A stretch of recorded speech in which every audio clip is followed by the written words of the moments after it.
Hello everyone, welcome back to Rob's Gaming Table. Today on the table we got Robin. No. And we're going to talk about some Gen Con. We're going to let you guys pretty much drive the conversation. We'll be talking about anything we saw today at Gen Con, new game announcements we saw, interesting stuff that we didn't see during last night's stream of FFG's thing, but saw later on YouTube.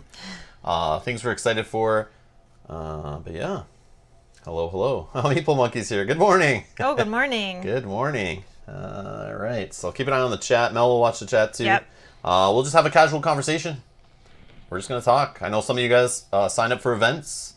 Some of you guys have watched some long streaming today, I'm sure. There's been still streaming going on right now. I've been in and out of the Chip Theory game stream all day. Watched the Marvel Champions FFG stream somewhat this morning. I watched a Pandasaurus video, most of it. Them announcing their games for the year. Also, what else? I was just watching part of the Blacklist games, which I don't know a ton about that company. I know the Sadler brothers and what they've done, but they did a stream today. I subscribed to them recently on YouTube, and they're doing 3 live streams over this weekend. One introducing their company, another one playing through Alter Quest, which is a game I wish I knew about when the Kickstarter was happening, and then they're doing another stream on Saturday about the future, what games they're working on and what's coming down the pipe for them. So that's interesting. So I was watching a bit of that stream today. But yeah, what I'm finding is this whole Gen Con Online thing, there obviously wasn't a lot of time to prep. They obviously canceled the con like a couple months ago and then kind of like, let's whip something together online. And I didn't expect much. I've never been part of an online convention before, never attended it as a fan like I'm doing. But I'm finding it's just a mess. Like everything's all over the place. There's no collective anything. Gen Con did a piss poor job of bringing everything together. And I think a lot of publishers probably just said, you know what? We don't want to be involved. We're just going to do our own thing with our own channels. But the problem is a lot of these board game publishers have very little following on their Twitch channels and very little following on their YouTube channels. So they're posting these videos talking about what's up and coming, but there's no eyeballs there to see it. So what I'm finding is I go to Gen Con and it's like, yeah, they got the Looking Glass, which you can find your publisher on there if you know your publisher. And the Looking Glass doesn't give you enough. It gives you a little 2-sentence blurb and some pictures and then leads you to their website or YouTube page, which is okay. But it's not the same experience when I go to a booth at Gen Con and I have 4, 5, 8, 12 volunteers and employees that are ready to demo a game for you, show you all the new games, what games are at the con that have been out for a while, tell me all the prices of those games, give me deals on those games, talk about future stuff, sit me down for 5 minutes, actually run me through a turn of the game. That I'm finding is a very hard thing to do right now. And I know there's events. I know there's streams. I know everyone's doing stuff all over the place, but it's spread out all over the internet and there's no one place gathering it all correctly. And I think that's something that, yes, I wouldn't be able to whip up in 2 months with all the publishers in the industry, but it's too bad that Gen Con couldn't have put something better together to bring it all together and have all the games in their store and have the Looking Glass with full of videos, full of presentations, links to events, links to the store. And I'm finding that's just missing, and it's making it confusing and trying to find out where to direct my attention, that's what Gen Con does. That is true. Gen Con does that. You go in Gen Con and you're like, squirrel. Yeah. Ooh, shiny over Things there. everywhere. Shiny over there. And then we get back to the hotel and we're finding about games on Twitter and on YouTube and stuff that we're like, they have a booth there? We went down every single aisle. How come we didn't see that game or that booth? Oh, that's because when we walked by that one, this guy over here was yelling at us about checking out this game, and the one behind us we totally missed. But I would have rather played that game, but I got distracted by that game. That's what Gen Con does. So yeah. I think that part of it is definitely there. You're confused. You don't know where to go. Things are all over the place. What's good? What's not? You have no idea. So... This is very disorganized, and I wish if they do this again, they need to be prepping for it or find a better way to do it, because they're able to bring all those publishers together and make booths for them and get them all planned out in the convention center and in the arena and the hotels and everything. There's such a huge undertaking that happens planning physical Gen Con. I think it's crazy because planning online Gen Con, it's just sending emails. Like, you don't have to worry about space or anything. It's just like, hey, give us links to all the games you want to show. Give us videos of all the games you want to show. If you don't have videos, we'll get a hold of some content creators, send some board game copies out, get them to film some playthroughs, get them to film some videos, get them to hold some Q&As. Some companies are doing that. It's just they're doing it on their own channels and on their own corners of the web. And it's not getting in front of the Gen Con eyeballs. So you have to know what time. Yeah. You have to know where to look. Yeah, it's like, it's all over the place. This is my impression after the first day of Gen Con. Yeah. And what I'm getting the vibe too in the industry right now is because of the pandemic, and I think the fear of sales and that lack of manufacturing in China for that 2 months when everything shut down, and I knew this was going to happen. I said this before. So many things are going to get delayed. Like if physical Gen Con happened this year, I told you that no new games would be there, no new hot stuff, because it was all delayed because of the delays of COVID. Mm-hmm. And we're seeing that now. And that was said exactly almost in Pandasaurus's video when they said, yeah, all our big releases, we've actually decided to push those all till next year. And this year we're just going to release like a lot of like kind of light family stuff that's more about playing at home with your family, you know, hidden inside from the world kind of thing. And that was like, ding, like, that's why we're not really seeing, or at least I can't find, all the big games that I would be super interested in. And another thing I noticed is the Board Game Geek list. They usually have a list leading up to Gen Con of all the games that'll be there for demo, sale, and whatever at Gen Con. Mm-hmm. This year they didn't have that. They just had a generic list of all the games being released in June, July, and August in retail or whatever. And it's all in there. So you don't know, it's like, it has nothing to do with Gen Con, nothing to do with the convention, really. So it's like, I don't know, it's all over the place. It's all over the place. So that's my impression so far. And it's like, things like Descent. I feel like Descent, if they had physical Gen Con, I have a feeling Descent would have been at the show. But I feel like what FFG's done is probably because of COVID and everything, we're like, nah, we'll push it back a little further. Keep it as far away from the pandemic as possible. And maybe they chose just to back it and take this XMen game, that's a little lighter co-op game, and kind of throw it up in there just in the meantime. I don't know. I'm speculating here, of course, but this is just the impression I get so far. Well, as you're talking about that, people are talking in the chat here about how they were confused and it's a mess. Even Heather says, I thought maybe I was having a hard time understanding what was going on because I've never been to a con. But no, you're not alone here. No, Heather, no. I thought it was going to be more simple and easy because I was like, man, they're taking all the physical planning out of everything. How easy is it to just gather everyone's media and get write-ups? Like, hey, Chip Theory Games. Hi, I'm your representative from Gen Con. I need you to give me a list of all the games you're promoting. Give me write-ups of each of them. Your blurbs, your sale blurbs, or Board Game Geek links even. Just send me that. Send me any videos you have. And then in the looking glass, when I click Chip Theory Games, I get presented with, here is what Chip Theory Games is currently selling. Here's their new stuff. And here's even some bonus stuff of what's coming down the pipe. Because that's what I would get if I went in the dealer hall.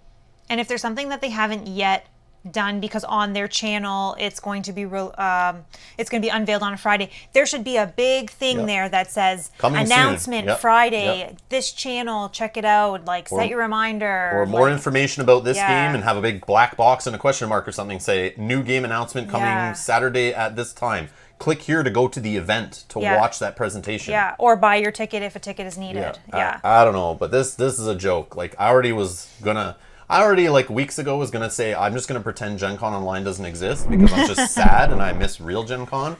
But I decided that I would kind of embrace it and say like let's help out the community, let's help out the industry, and if I can point some eyeballs to some games and help people find stuff that they don't know where to look, that's what I would do. But man, today I'm just like, I don't know what's going on. I'm like, companies are doing their own thing, and it doesn't seem they're doing it because of Gen Con Online, but it's not connected in any way. So it's like, it's a mess. Which is a missed opportunity. It's a huge missed opportunity. For sure. There's a lot of things they could have done differently. But that does happen when you go to physical Gen Con. How many times have we gone to Gen Con? We go with a plan. We know about a bunch of games ahead of time. We hear about a bunch of new games when we're there. Yep. We try to check out everything we can. Sometimes we just run out of time and don't check out things. Sometimes things sell out and there's no way to check them out. Yeah. Sometimes they don't even demo certain things. They're just like, we're selling copies today. And you like, what? They're all gone? can we play your game at least? Demo it on a table? Yeah, we sold that copy too. It's gone. Like, or we don't have it anymore, or those events are booked up, or whatever. And then we go home and we're like, man, there's so many things we want to check out we didn't get to check out. Or you find out after Gen Con, oh, there was this under the radar game that now became the hotness out of Gen Con that we missed out on because we didn't know. We didn't know where to look. Nobody reached us. Like our radar wasn't pointed in the right direction to get that signal, I guess. I don't know how to say it, but no, that makes sense, and that can happen. But I mean, that seems like it's happening for a lot of things, not just a few small things here and there. So yeah, a couple people are mentioning like lazy. Yeah, I'm gonna check the chat here. Sorry. Yeah, no, that's okay. I'm like, I just want to get that all off my head. I feel very overwhelmed today. I feel tired, like I just came back from Gen Con, like my brain is overloaded from just like digging and researching, trying to find stuff and get the information.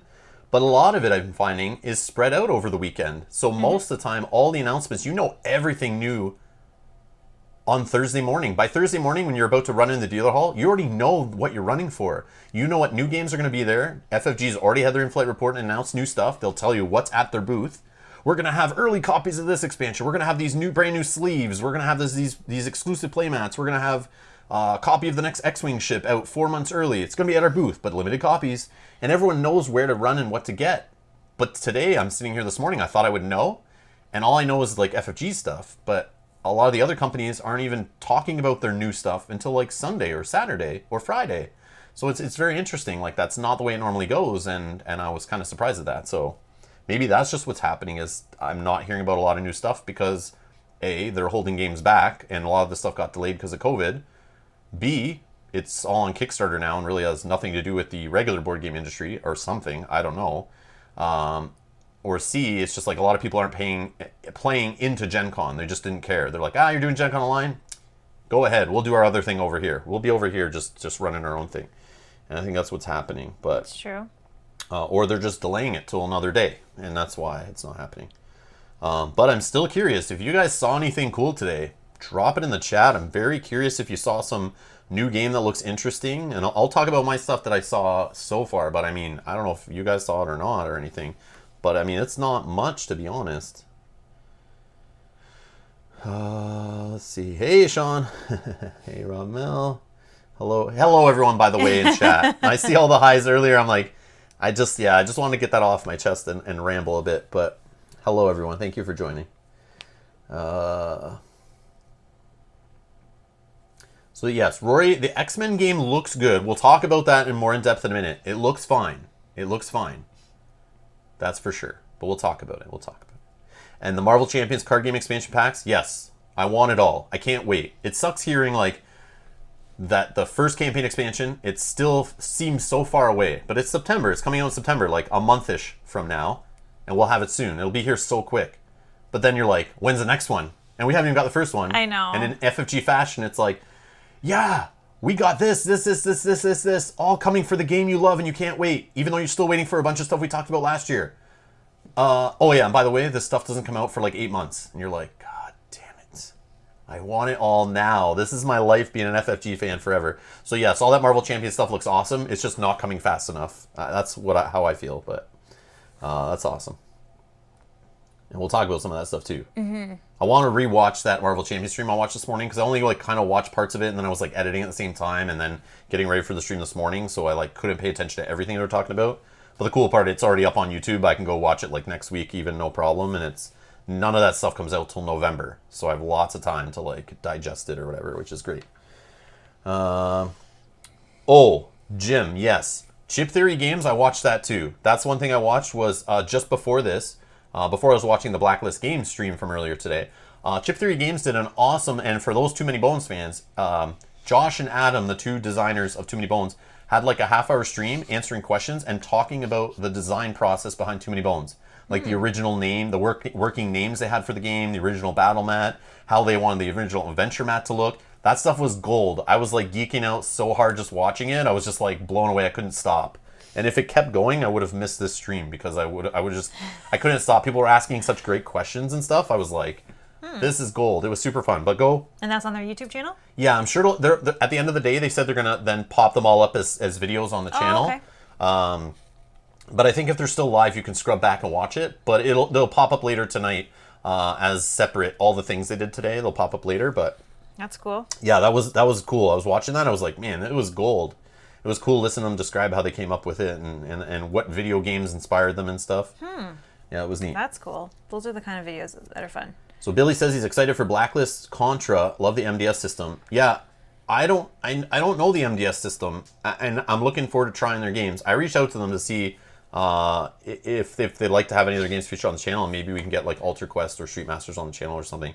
I want to try it out. You guys have recommended their games to us recently, and it's like, yeah, they look interesting. We liked Heroes of Terranoth, and that was designed by them. They also worked on Descent and Mansion of Madness. So those guys, when they worked at FFG, did some of the games we like. So I'm sure the games they're pumping out now are good too. Let's see here. But yeah, I'm excited to watch more of their streams, Blacklist game streams. Yeah. And that Contra has me interested, although I want to try Street Masters first, because how they described Contra was that it's like a streamlined, sort of, not simplified, but like, I guess dumbed down a little bit. It's probably the wrong term to use, but it's like, it runs on the Street Master system, but it's just very streamlined and toned down to be more mass market friendly, is the impression I got. So I don't know if that's upsetting some people, because I saw some kind of like meh comments about it, but no one's played it that I know of, so we'll wait and see, right? It could be a better version of Street Masters if people are afraid because it's too complex or something. Yeah, so everyone's doing their own stuff. And we have some stuff to talk about. Another thing, you can go in the Gen Con dealer hall and there's sales everywhere. Everyone's got stuff on sales, especially on Saturday and Sunday when they're trying to clear stuff out. You walk in, all of a sudden that game they got a pile of is like 30% off. Or buy 2 games, get 1 free. And that's the kind of stuff. And these are the cool deals you can get at Gen Con. And Cool Stuff Inc. has a booth where they're selling off overstock products, dent and ding items. And you get great deals on games from them. And I love that. I love that. But I'm not seeing that here. I'm not seeing it anywhere. But a bunch of companies are having sales for Gen Con. And there is a list being put together in one of the Facebook groups that I'm in, which will talk about some of that stuff. But I've been getting emails actually telling me about different deals. Like White Wizard Games has a bunch of sales going on right now. I got that in my email. So if you're not on any of these companies' mailing lists, you have no clue right now of what's on sale during Gen Con. And that bugs me too. That's another thing that should have been used by Gen Con is ask these people, give us your sales, give us your deals, your bargains. We want to put those in the looking glass so we can show them off. Front and center they should be. So dumb. So dumb. I don't know if there was like something in the background, like, I don't know if Gen Con's asking for money from these publishers to do this and they have to pay to get featured in the store and stuff. And maybe that was ticking people off. Maybe they were like, we don't want to pay you. We'll just sell stuff from our web store. But the problem is they're not getting in front of new players' eyes that way. And you'll get it in front of people's eyes when they're at the convention. Yeah.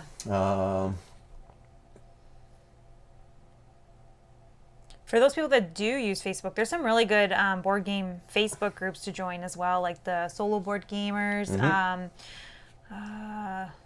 like the Board Game Group, Board Game Revolution, Solo Board Gamers, and sometimes there's groups for like even individual games where you can just talk with hardcore fans, and it's great. I'm not a fan of Facebook. I think it's a hunk of junk, but it's a lot of cool people are there hanging out and sharing information. So it's just it's a means to an end, I guess. Yeah, that's true. Let's see. Whoa, Dragon says I was virtually lost finding anything, so went back to work. Since that was what I was supposed to be doing. You know the world's gone to shit when you're choosing to work over learn cool stuff about that's going on at Gen Con. I know, right? Like when I was working in an office at this time, I would make sure that was the day I was like in the computer lab or sat at a different desk in the corner, had my headphones in, watching streams on my phone, had Twitter feeds on my other monitor, like just watching all the news come in and getting super excited. If a convention was going on that I wasn't at, or even leading up to the convention and stuff like that, just paying attention to all the news. The Descent community is going crazy. I need to get in that community now. Yeah, so the Descent stuff, I went and read up about it. So the leak that happened was, and now we know more because the in-flight report, they talked about a company that Asmodee owns called, I forget the name again. It starts with an A. but they're a publishing company that does novels and books. And FFG used to produce books. They used to make books to try to supplement their IPs that didn't have really much backstory. They used RPG books to do it, but they also made novels for a little while. They even made art books and stuff back in the day when I first got into the hobby. Like I have nice coffee table Game of Thrones lore and art books. Oh, so good. And they also made like Android books for the whole Android theme. I read like half of one of those. I read half of one. And then I remember nobody was buying those and they were like on clearance at every store that I could find. But now there's a company Asmodee owns that's going to be taking all these FFG properties, Descent, Keyforge, I think Arkham Horror, all this stuff. Maybe not Arkham Horror, I forget. But they showed it in the in-flight report. A bunch of different books that they're going to be producing novels for. So you can get into the lore and the stories. I'm going to try to find it in the in-flight report. I know we just like kind of like a side comment, like, oh, by the way, check out this other publisher. I'll find it. But I want to bring it up here. Where are you? I think it's after the Arkham stuff, maybe.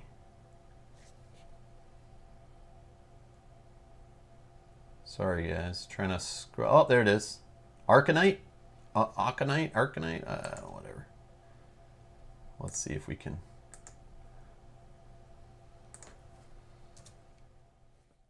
Oh, it did it again. It did it again. We should have looked at the time. Man, every time I press the button, it jumps to that spot. I don't know. I didn't know YouTube had hotkeys. I did not know YouTube had hotkeys. So you can see there's a Descent book in the back, and I didn't notice that's the first 2 times I watched this video. But there's Arkham Horror, 2 Arkham Horror books up front. There's an L5R book, 2 L5R books, a Keyforge book, and a Descent book. And this company accidentally on Amazon UK, I think it was, accidentally put a listing for that book and made it public. And in the write-up of that book, the description on the product page said this book ties into the stories or the world or whatever of the new Descent Legends of the Dark game. So that's how people knew the title. People were like, Descent Legends of the Dark, that's not an existing game or expansion. Then people found out that Asmodee, parent company to Fantasy Flight Games, registered the trademark Descent Legends of the Dark or whatever. So they then quickly retracted that and put in the product listing just saying this book is connected to stories in the Descent series or something like that, series of games. Oh, they try to walk it back. Yeah. So that's how people knew that a Descent project was for sure happening. Not to mention that live stream last year where Andrew Navarro, former head of studio, mentioned they were working on the most ambitious project ever. They're doing the craziest thing with the Descent IP or whatever. And they're going to dive into that universe more than ever before. So all that stuff led me to believe this is a Gloomhaven competitor. They're going to go more into story, more into campaign, more deep into, I don't know. I think it's just going to come with a storybook kind of thing. And now they're coming out with books in that universe. So they're trying to build up that lore and build up that story. So the world of Tyranoth is not done with yet, that's for sure. Do you think legacy or campaign or both? I don't know. Don't know? I don't know. What do you hope for? I just think it's going to compete with Gloomhaven and try to do something different. Yeah. I think it's FFG's answer to Gloomhaven. Like I said, as soon as I heard they were doing something new with Descent, I'm like, I know what they're doing. They're trying to make it catch up with today's dungeon crawlers. And they've all flown past Descent, and Descent's just left in the dust. It still sells well, because every time someone gets in the hobby, they start looking at, like, dungeon crawler lists and stuff, and everyone always mentions Descent as, like, a good starter game for a dungeon crawler, or, like, a top game on older lists, but... Justin has a question about that. Descent 3rd edition, one player still needs to be the Overlord? I guess we don't know, right? We have no idea. We don't know. All we know is this. This is literally all we know. Ready? This is as much as we know about Descent, and a little bit more. I did find out the designers. I did find out somebody read the name off of, I guess, a higher resolution screen. This is how much we know. We know it's called Descent Legends of the Dark. We know it's a ginormous cube of a box that probably contains much goodness. It is Act 1, So they definitely have more acts planned, I'm sure. They're probably already working on and playtesting like Act 2 and 3. And the designers are actually 2 designers that have worked on a lot of the Descent 2nd Edition expansions. So they're people that already know Descent 2nd Edition. So they're probably given the, like, here, you got the green light to just take Descent, the name at least, and do whatever it takes to compete with all these big badass Kickstarters, these big fantasy Kickstarters that are making us look stupid. Like, that's literally what's going on. I guarantee in that pitch meeting, they were like, all right, guys, did you see this? Did you see the #1 game on Board Game Geek today? It's not our game, and it's a giant fantasy dungeon crawler. Like, how is our game not there anymore? Yeah, it's like, we have Descent, the original, like the big one, you know? Yeah. Ralph is saying story-driven campaigns seem to be the next roll and write wave. Everybody's getting into it. Yeah. Story-driven campaign is a thing since like 2017, and it's not slowed down. I'm here for it though. Yeah, I'm all about it. I like it. But it is, I think when you go back and you see like when Kickstarters for like Tainted Grail, Gloomhaven, Madara, all that stuff, all was like what, 2016, 2017 on Kickstarter? That's when it started. Those were like the pioneers of like really jumping into it. And then because of Gloomhaven's success and some of these other big Kickstarters making millions of dollars, all these other companies are going, whoa, we want some of that pie. But those aren't cheap games to get into. Roll and writes are different. You want a roll and write, like, I don't know, what's that take? Half hour to make a roll and write? I don't know. But like making a whole campaign story and an enriching series of campaign sessions that are going to keep a player coming back and feeling fresh, and like there's variability in that box. That's huge. Yeah. A roll and write's more of like, and I haven't played any roll and writes, don't get me wrong, I don't know them that well, I'm only joking, but they are much lighter, simpler games.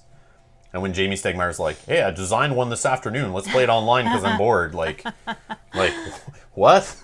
How difficult are these games to make? That's true. But anyways. So Brian says that he's already started a line item in his budget for this. Sweet. Oh, yeah, That's yeah. awesome. So, Dragon says it's the same size as the CTG Trove Chest. Treasure Trove. oh, so Trove, fits in yeah. a Kalax Can't perfectly. speak English. Oh my god. Do you think, this is from Elemental only, do you think they can make a better game than Gloomhaven? It is FFG, I mean- okay? Isaac, no offense to him, but when he put Gloomhaven together, it was pretty much just him and a few guest designers on Quest. Now he has a huge fan base and following and players that'll help him playtest and everything. But maybe FFG doesn't have... they do have playtesters. I know Yeah, they have playtesters. yeah, we know that. Yeah, we know specifically they Yeah. have playtesters. Yeah. Yes. We can But- vouch for that. Yeah, we can vouch for that. But and they have a pretty good playtest system. But yeah, they have a huge amount of designers and people they can pull from in their company. And not only that, now they can pull from resources from the whole Asmodee family. So, and there has been some cross-pollination. Like, Catan Studios has worked with FFG on projects. Cool Mini or not, and FFG, there's some connection there now because the Asmodee thing. So, you never know. You never know what's possible. And now, like, RPGs are handled by some other company, and now books are handled by some other company. But they're still all working together. Like, they're all under the same umbrella. And Isaac is one dude with a huge Kickstarter following. But FFG is like, they've been doing this for so long. And have the data since like the late 90s. They've been producing big ass games like Twilight Imperium and huge games like Descent. And I don't mean just the core box. Look at all the stuff that's come out for Descent, and that stuff sells bananas. And then Imperial Assault, same thing. Are you okay? Yeah. Just pulled my cord. Just make sure the mic wasn't going crazy. But yeah, FFG does experiment though, and they see, and they have trial and error. But so does Isaac. Isaac's made some games that have missed too, like Founders of Gloomhaven. Does anyone care about that game? I've heard it's kind of like garbage. I don't know what else he's designed other than Gloomhaven. But yeah, FFG has lots of misses, but they come out with a lot of games a year. and they just have the engine behind it. But they keep secret on things, right? So like a Kickstarter has the advantage of Gloomhaven comes out, they put it on Kickstarter.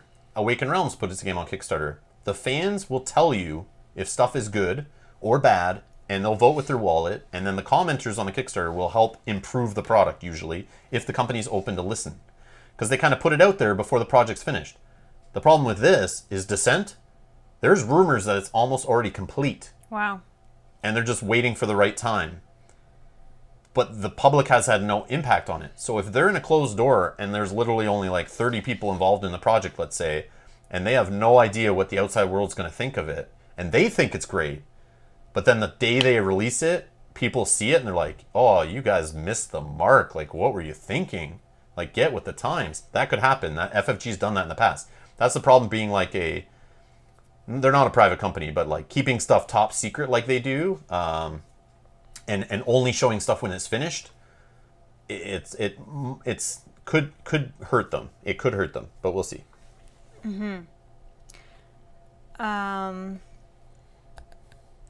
Scobber said that Pendulum has been in development and testing for the last 5 years. That surprised him. I believe it, but supposedly Stonemaier Games didn't pick it up till like recently though. Oh, okay. It was in like development and testing from the designer was making the game, and then he brought it to Stonemaier Games. Oh. And then Jamie's now just like, he designs his own game still, but now he's like running his own company. Oh, I didn't realize that. Elizabeth Hargrave brings Wingspan to him. He says, Yeah, I'll make this game. Let's work together and make it the best school game it can be. Like, let's up the production quality. The same thing with Pendulum. Jamie Stegmaier didn't like design the game or work on it from scratch or anything. This guy probably presented it to him one day and he went, I'm in. Let's make this game. Let's make it happen. Brian says we have Fallout the board game from FFG, not the mini battle game, and I really like it. I've heard Fallout's cool. Aren't they coming out with another expansion now? I think they announced that. Not recently, but like a while back. For Fallout, sorry? Yeah, not the little tiny game, Fallout Shelter or whatever. That game looked kind of fun. What's the big Fallout? We watched it. We filmed it at Gen Con. Remember that one? Yeah. What's that one called? Just. It doesn't matter. I don't remember. Okay. But I heard it was kind of like not everyone was happy with it. Yeah, I think people are saying in the chat here, thinking of Fallout when they're talking about hits and misses. Like, Fallout has a following. Like, people do like that game a lot, and I believe they're doing an expansion for it. But yeah, FFG does have hit and misses. Every company does. Every company does. Like Chip Theory Games. Trip Lock? I don't know. Nobody seems to care about Trip Lock. It could be a great game, but that's a miss in my book. Because I didn't even know about it at all until recently somebody's like mentioning it, and I was like, oh yeah, I remember hearing about that game. And then I look it up and it's like, no, nobody, that one, like the Kickstarter, nobody cared about that one. But every company's got to experiment, right? You can't have a winner unless you fail a few times, right? Was an expansion for Outer Rim announced? No Outer Rim expansion. I saw a lot of people commenting on Twitter saying that was the one thing they were looking for. A lot of people were saying, where's our Outer Rim expansion? But this is the new FFG. That's how they do it. Everyone was saying the same thing after a lot of games they released recently, like Lord of the Rings Journeys of Middle-earth. It took forever for them to announce the expansion for that. But a lot of these games now, they're saying, no, we're not rushing out expansions. We're not planning 12 expansions from the beginning. FFG is a new company now run by Asmodee. It's a different world now. They can't just go, you know what? Let's spend 3 years and 100 men and women working on this game and all of its expansions for the next 3 years all at the same time. And that's what they used to do. I don't know if they still do that for some games. But that's a lot of work, and that's putting a lot of eggs in one basket and betting on it. But instead now what they do is drop a title, spend a lot of time with it in the oven, drop it out. Like Outer Rim, they dropped it out. And if it gets that popular, then they decide, let's start working on the expansion and make sure it's right and take their time. That's more of like the Nintendo way of doing things. That's what Nintendo's like. Everyone wants another Zelda. Everyone plays a Zelda, and 1 month later after you beat it, and you've played hundreds of hours of it, you're like, okay, where's the next Zelda? And they're like, yeah, you have to wait like 7 years till we do the next one, because we're not going to rush it. We're going to make some cool, unique version of the game, or the next Mario or whatever. Nintendo just does what they want. They're just like, yeah, you want more Mario Kart? We'll do the next one on the next system, like, whatever. And they could sell another 10 million copies of Mario Kart 7 point whatever or 8.5 or whatever, but they don't make 8 point. They just go, meh. You play the current Mario Kart. We'll give you another one in 5 years, like whatever. And I think that's what FFG is starting to do. Is like, no, we'll do it when it's right. We're not going to just pump out expansion just to have expansions. But maybe Outer Rim didn't sell as well. But I have a feeling it sold just fine. I just bet they're working on stuff in the background, and everyone knows the Star Wars IP takes a lot longer to get stuff approved with Lucasfilm and released, because how many Fantasy Flight Star Wars products have been delayed? Everyone knows this. That's like their worst IP they have. They make a crap ton of money with it, but there's always delays because they're waiting on Disney or whatever to approve things. And I'm having a feeling that's going to happen with Marvel too, but we'll see. But when you have another license involved and they have to approve every little thing you do, like, is that mechanic on that card match that character's, that specific version of Spider-Man in the books? Does he do that? Like, I think you need to change the way that card works. Like, supposedly that kind of stuff happens, and that's crazy. That's funny. Or like the look of an X-Wing ship model. Like, it has to be like approved down to the T, and they can't mess with it, and then it's got to go through approvals and delays, and they're like, oh, based on this movie coming out, you can't show this stuff yet until this time, so then stuff gets delayed and pushed back, and it looks like there's nothing they're working on, but eventually they'll announce it. Yeah. Jim says Trip Lock is a decent puzzle-solving game. The decent is the word you said there. Decent. Yeah, it's like a Decent's fun... not a hit. Decent's okay, but that's equivalent to a miss sometimes, right? I know. Jim, I think you described it to me in the Discord as similar to like the Puzzles and Mansions of Madness. Yeah. It looks cool. Which would be cool. It looks cool. I will have like, Trip Lock in my collection one day. Yeah, I will. But it's not a game you're playing like... Yeah, it seems like a fun little game I would try once. Yeah. Maybe I'll play it at a convention with somebody. Yeah. Maybe I'll demo it one time at FFG's booth. But yeah, yeah. And then there's some talk about Outer Rim being great solo. Yeah, I've been told that. But again, it's been over a year since that game came out, and there's no talk of any expansions to it, so it could just be a dead game after a while. But I have a feeling there'll be more coming to that. But so Locator said, I saw an interview from Gamma where head of Asmodee said that they submitted the next 3 years of releases to Lucasfilms and had been approved. So a lot of content coming in their Star Wars titles. I saw that. Yep, I saw that. With Steve Horvath. Love that guy. He's awesome. Yeah, he was talking about that too. I remember that.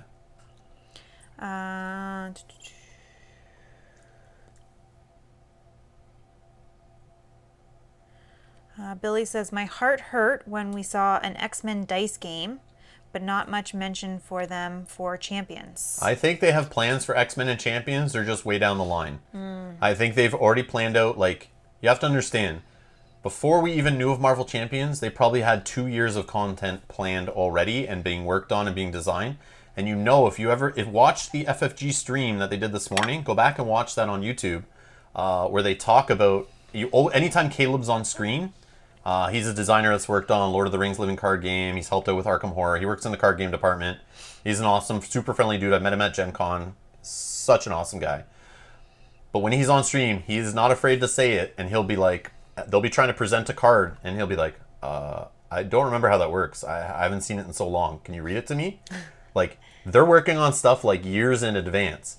And the stuff that he was, when he was designing that card, it goes through like a design process for a while, then goes through playtesting for a while, then gets art for it, and then eventually goes to printing, and then it's created, manufactured, brought over here, and then released at some point. And all that stuff takes a long time. So when he looks at a pack, finally comes out and he gets it in hand, he's like, oh, I remember working on this 2 years ago, or a year and a half ago, or longer. So they might already be working on X-Men stuff. There might be X-Men stuff planned, but maybe not. Maybe now that it's come out, people are like, where's X-Men? They're like, oh yeah, crap, we've been so focused on this. Let's start working on X-Men. So you might not see X-Men for like a couple years. But there's definitely going to be an X-Men box for sure. There has to be. There has to be.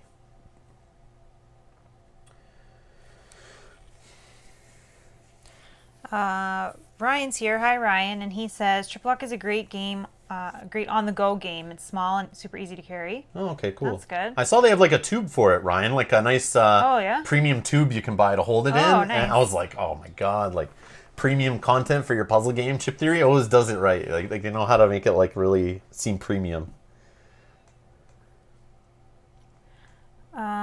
So Ryan also says, if you watch the Champions live stream, someone asked about Fastball Special. Oh, and yeah. Caleb said it's Yep. an absolute must card when we get there. XMen is coming eventually. Ah, see? Like, obviously, they probably are going to be working on this game for like 5 years minimum. So, like, they'll come out with a lot of stuff in 5 years. So, it'll come. Don't worry. If money can be made from it, it will come, I think. But they're also being different, too. I like Marvel Champions so far. Like, they're releasing characters. I've never read their comics. I've never even watched their movies. I barely know anything about them. But I think that's cool that they're not just doing the normal stuff. Like, they're coming out with, Ant-Man and the Wasp. Like, yeah, they have movies now and stuff, but, like, if you were designing a Marvel game, would they be in the first year of your releases? I don't think so. Quicksilver and Scarlet Witch, like, I wouldn't put those in my top 12 Marvel releases of a game I was releasing. What's the other, I don't even know who he is, the next scenario pack, the enemy guy, the villain. I don't remember the name of him. I don't know where he's from. I have no idea, but I was like, man, they're picking some way out there stuff when they could have been doing like, I know a lot of the characters like Hulk and Thor and Spider-Man and stuff, Iron Man, that's all makes sense.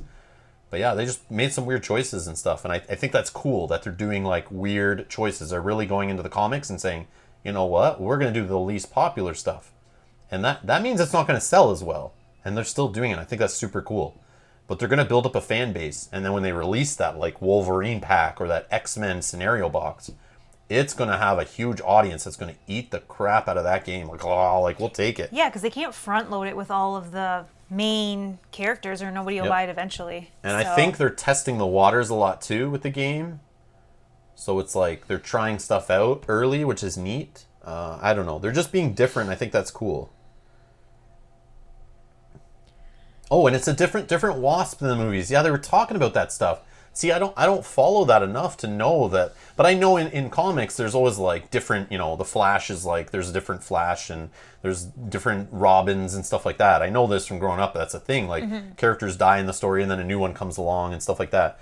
And I think that's super awesome. And the fact that they're doing the comics and they're just like, they get the comic license and they're just like, you know what?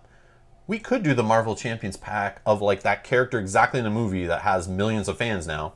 No, we'll pick the weird one from the comics nobody really knows about. Like let's just do it. Yeah. And I think that's amazing they're taking that risk. And they're getting rewarded for it, that's for sure. But I do see that the packs of the more popular characters from like the Avengers movies, they sell out at our local game store faster than the characters that aren't.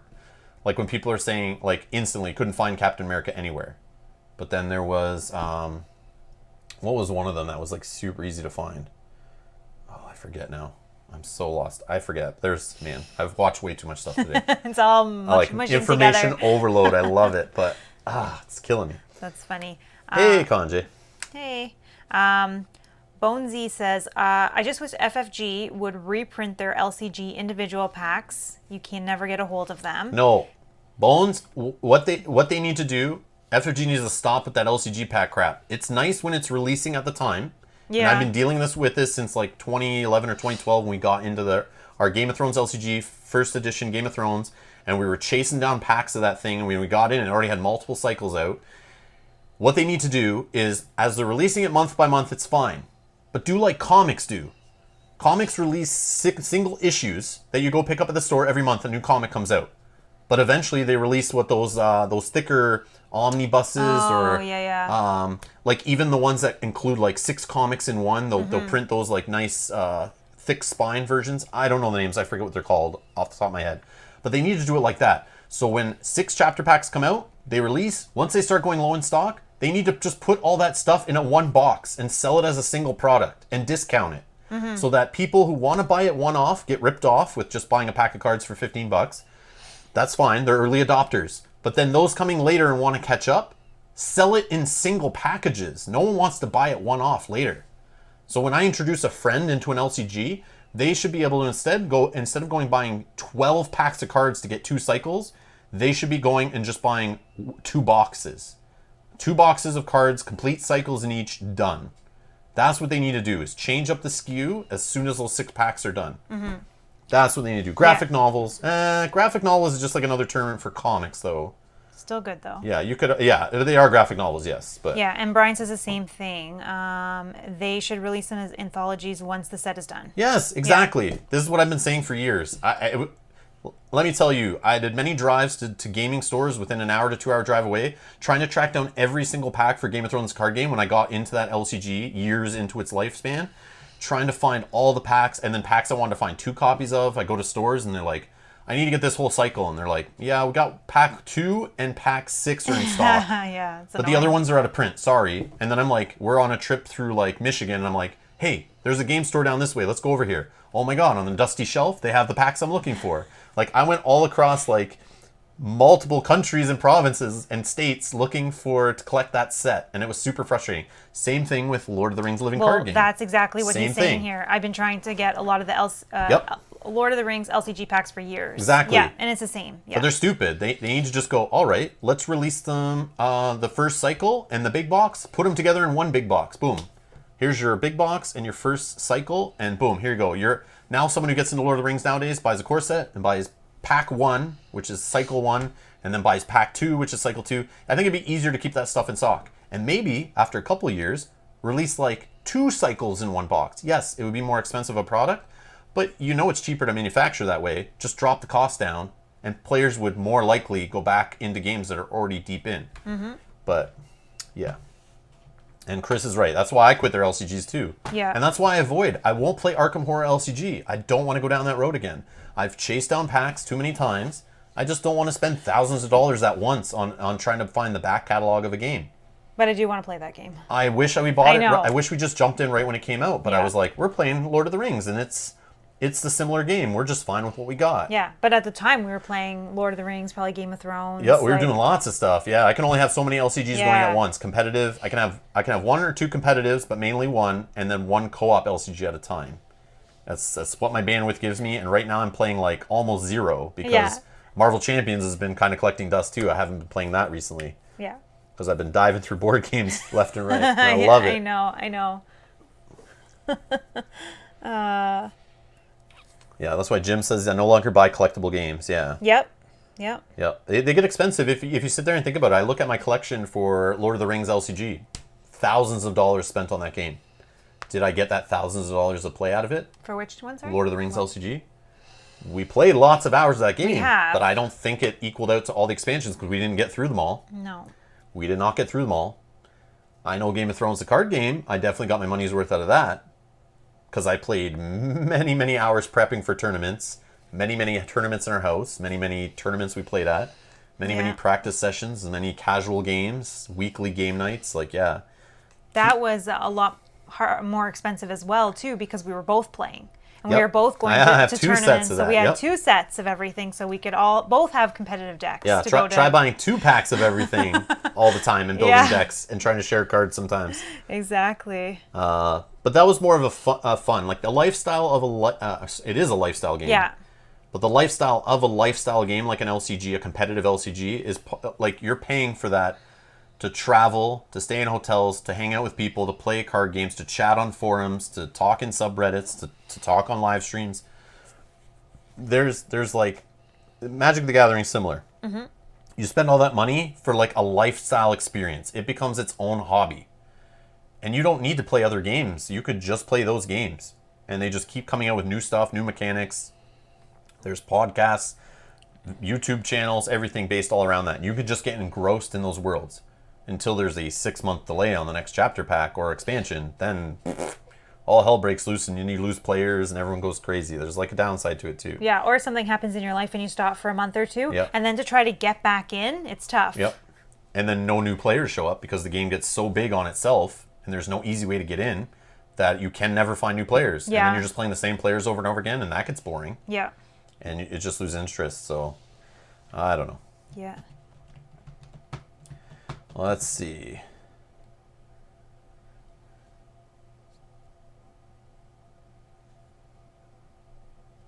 So Sakabra says something interesting here. This is a good way to look at it. For PC games, I need $1 an hour. For board games, it's more like $5 an hour. Otherwise, it's a bad investment for me. Yeah, I could see that. I see. And I became with computer games, like video games and stuff. I adopted many years ago. I used to collect them pretty heavily and play lots of games. But then I started to only buy games that were like a year old or more. Because I found that the price of games, they're like $80 to start Canadian or $50 US or whatever it is at the time. If you want to play that game in the first day or week. But then after a week, 2 weeks, a month, sales start happening. Black Friday comes. All of a sudden you can get that game for $30, $20, $10. You wait till the next year, PlayStation sales, Steam sales, summer sales. Like, if you just wait a year on a game, you never pay more than like $20 a game, $30 a game. That's just the way I started looking at it. I didn't value games as much anymore because it's like, I don't need to play that game day one.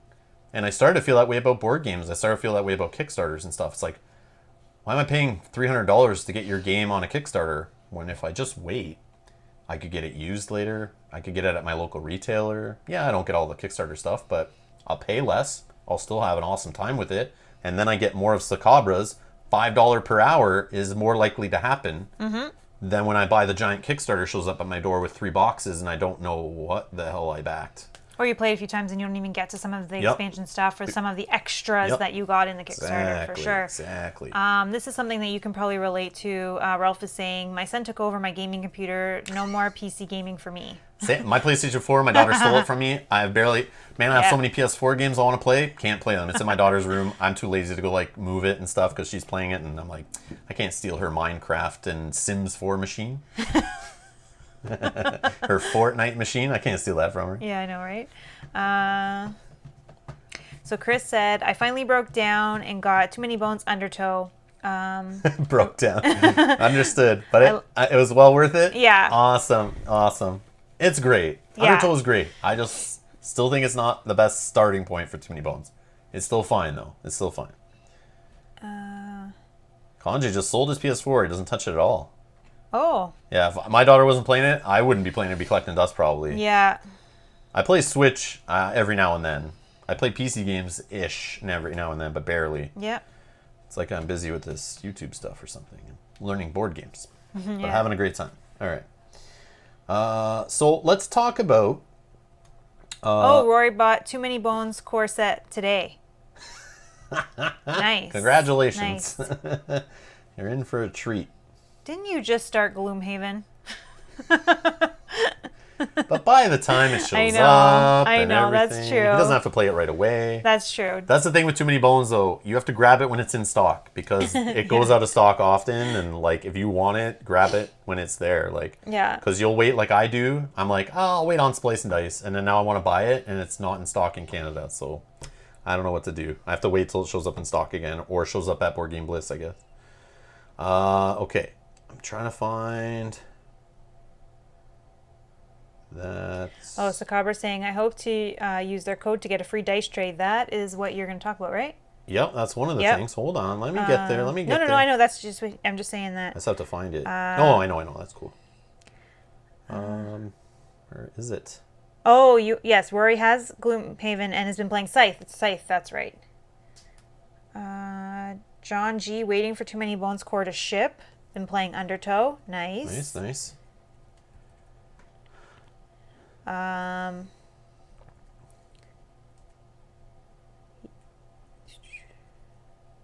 Philip is getting 3 games delivered this week. Nice. What games, Philip? Yeah, Philip, what games? Share. Yep, Brian's also waiting for his copy to ship. Okay, so Jeremy Howard from Jambalaya Plays Games, I believe is his YouTube channel. He's also on Man vs. Meeple. He posted in the Solo Board Gamers group a post says, FYI, there are a lot of sales going on and several publishers are missing out. I'm going to put some in this post, but please, publishers, make us aware of anything you have for sale or for pre-order. Thank you. Yeah, you can tell he's frustrated. Yeah. He can't figure things out. And I'm getting random emails today of like, hey, this is on sale for Gen Con. This is on sale for Gen Con. I'm like, how come I didn't see this stuff when I went on Gen Con's website? Like, it's blowing my mind. But anyways, So let me find. I don't know why it's not. That's okay, just while you're looking for that. So one of the games, Ralph says, I ordered Pathfinder's adventure card game this week. Saw some playthroughs, so the art and graphic design could be better. The course, yeah, it's kind of a bland game. The core set 2019 or whatever, I assume. Also received the Kickstarter from Simon, Project Elite. Nice. Oh, okay, yeah. And Bones, I bought 6 this month and lots of expansions. LOL. Okay, nice. Lots of games here. Yeah, the art on Pathfinders is bad. Did you find it? Sorry. Yep. Okay. So supposedly, OrangeNebula.com has a Vindication Everything Else bundle. I don't know enough about Vindication. Jen Can't gets you everything. Yeah, I should bring this up on the screen if I can. I'm trying to figure out. Sorry, guys, to get it up on the screen, but anyways, check out the Solo Board Gamers group on Facebook. There's a post going there, and people are adding stuff to it. But some of the stuff I know about is White Wizard Games has a sale on Star Realms, a digital app, right now in the stores. So you can get that for like 99 cents or something cheap. Chip Theory Games, like was mentioned, has a promo code to get a free dice tray. You just have to add the dice tray to your order. You can buy anything. As long as you buy something on the website, throw a dice tray in the order, then use a coupon code or whatever it is to get the free dice tray. You can find it out at their website, I think chiptheorygames.com. But you can add that coupon code and it will reduce the cost of the dice tray to 0. So, but you just have to buy something else with it, is my understanding. So if you want to order something from Chip Theory, make sure you get the free dice tray. And I'm sorry, Rory, if you didn't know that and you didn't order that with your Too Many Bones. If that happened, email their customer support. You'll be able to get that. They're so good. Yeah, email their customer support. Email as fast as you can. Give them your order number and say you missed out on it. Can you please add such and such to the order? Use this coupon code or whatever. They'll fix it for you.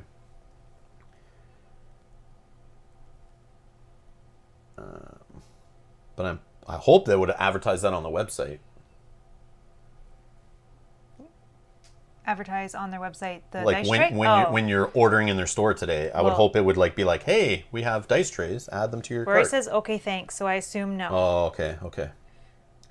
Yeah, I'll see if I can find. Unless he placed the order before that went live, like I don't know.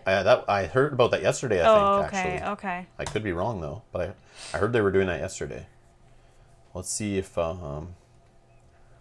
can find it in the store. If it like shows a promotion somewhere. They probably tweeted about it or posted it on Facebook, but.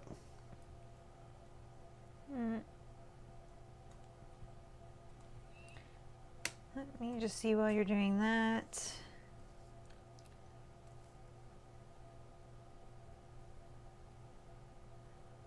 Brian's asking, can you post a list on Patreon of the sales for those who are traveling and not home until Sunday?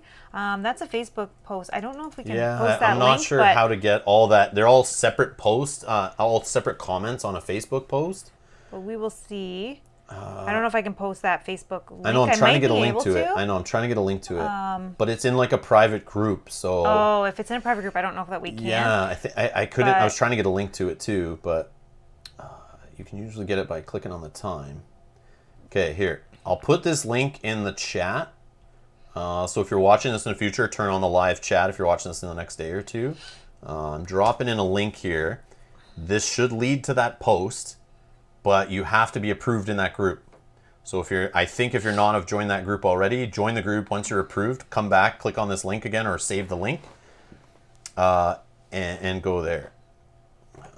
I'm going to try to bring it up on screen. Give me a sec. I don't know why I still have this up on screen. Oh, that's okay. Oh, you could snip it. I could, but then they won't be clickable Hold links. on. But yes, I could do that, potentially. This is like the best way I saw.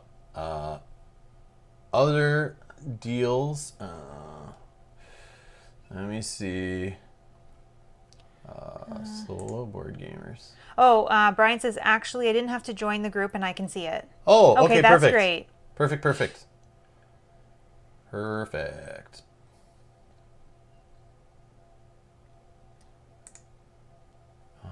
Boop. Okay, yeah. You don't have to be a member, so that's great. So then maybe we can even just post that link. Is there a way? Let me see if I can grab. I might be able to make it so we just see that. I could just... It's such a big list of Cabra, I can't just take like a screenshot. It goes on and on and on. No, but I think I can just put that link in the Discord, no? And it should do the exact same thing.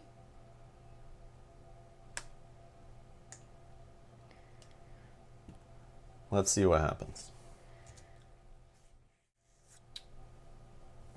Oh yeah, post it in the Discord. Yeah, you just got to click on the... Yeah. Okay. So, yeah, Orange Nebula. Let's see what this is. It's 23 comments. It's not that much. So Orange Nebula, I'm assuming they make Vindication. I don't know what the everything else bundle is, but instead of $103, it's $80. I guess it includes a bunch of promo stuff. So I guess if you already own Vindication and you want all the extra fluff, it's here in a bundle. Looks like they're clearing out probably a warehouse they have of spare stuff nobody really needed when they played the base game, maybe. I don't know. They printed too much of the extras that nobody wanted them. I don't know. To try to get their print run up. Let's see. Jen can't. Oh, at Greenbrier Games. Let's see. Greenbrier Games. What do these guys make? Here we go. Okay.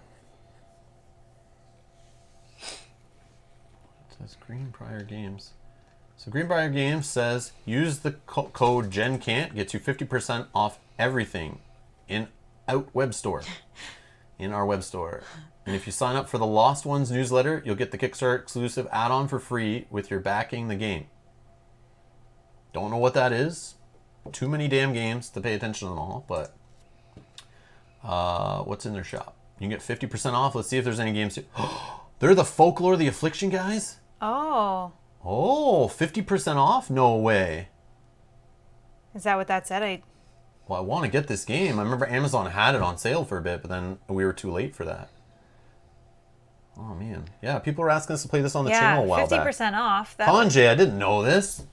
I didn't know they made that game. Okay, that's good. I know of the game.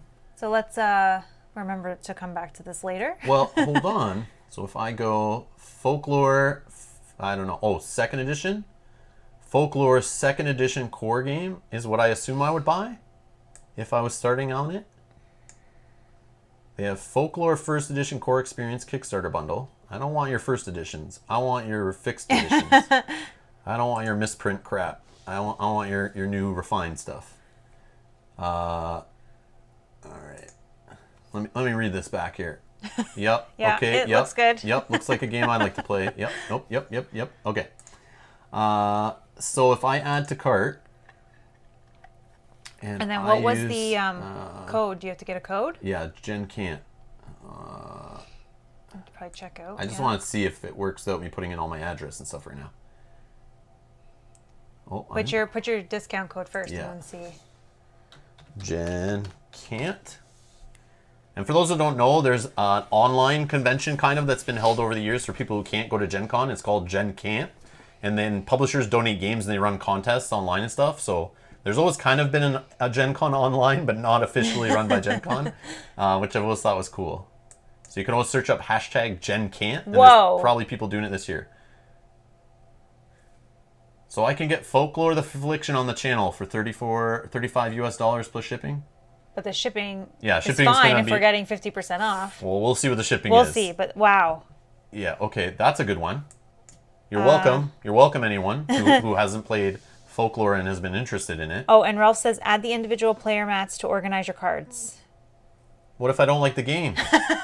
Is that going to make me like the game any better if the playmat organizes my cards? Oh, and Kanjay says get both that and the expansion if you can.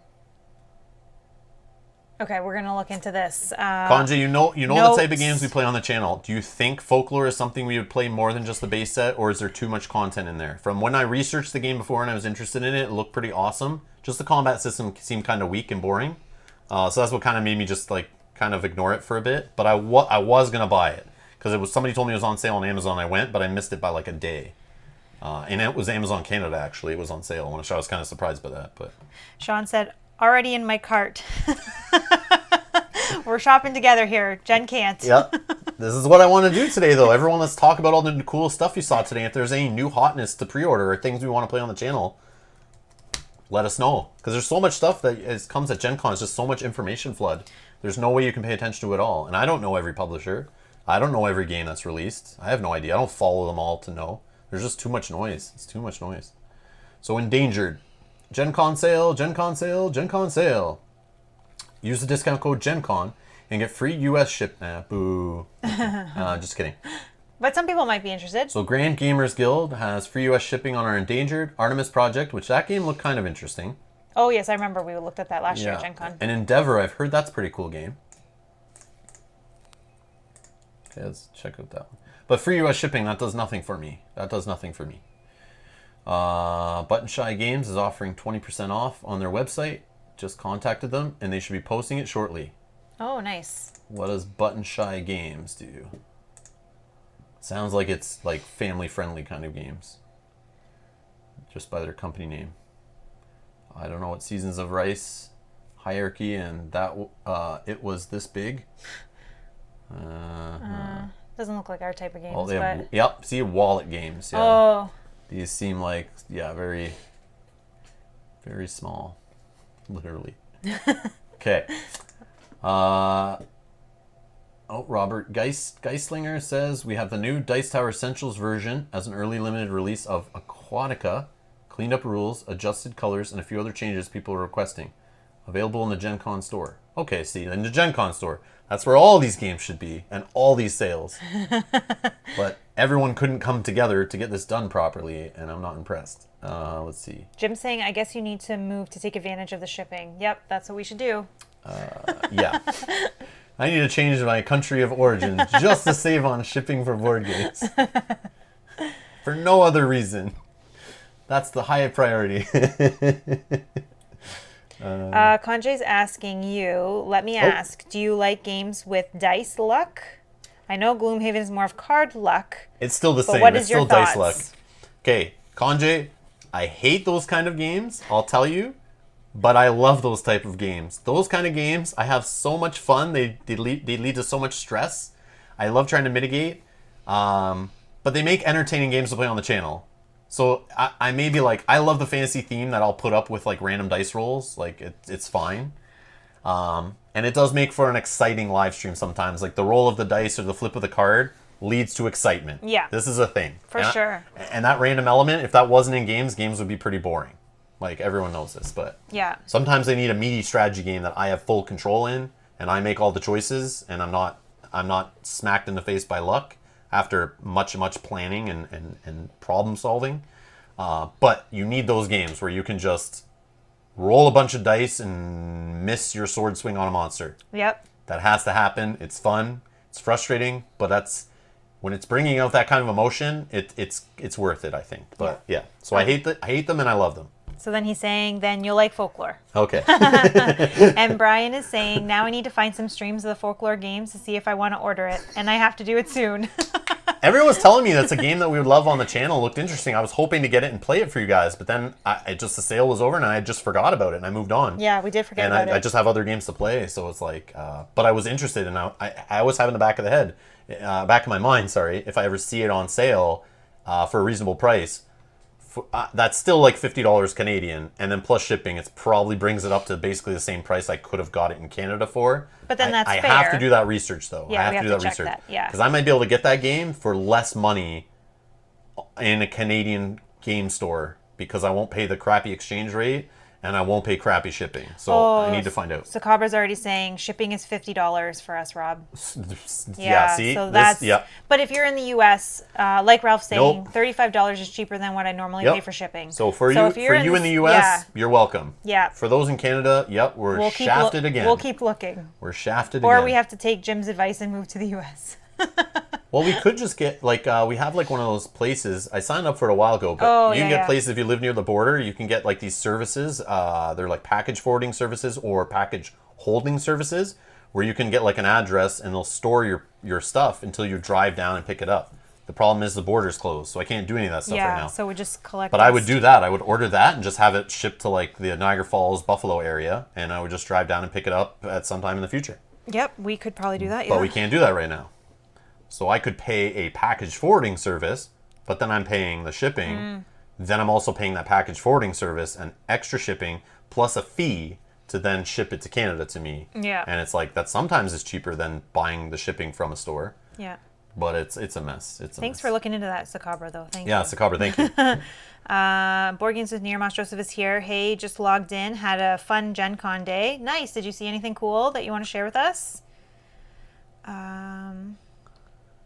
Ralph sometimes uses a forwarder from US to Singapore. Oh, okay. Yeah, I've used them for Canada before. It's crazy. Like, we're in North America, we're like bordering the US.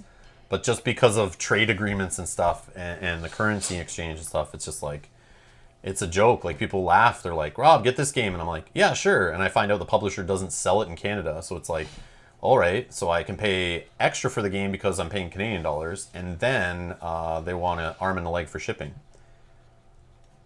Yeah, so Brian says domestic shipping for him is $13.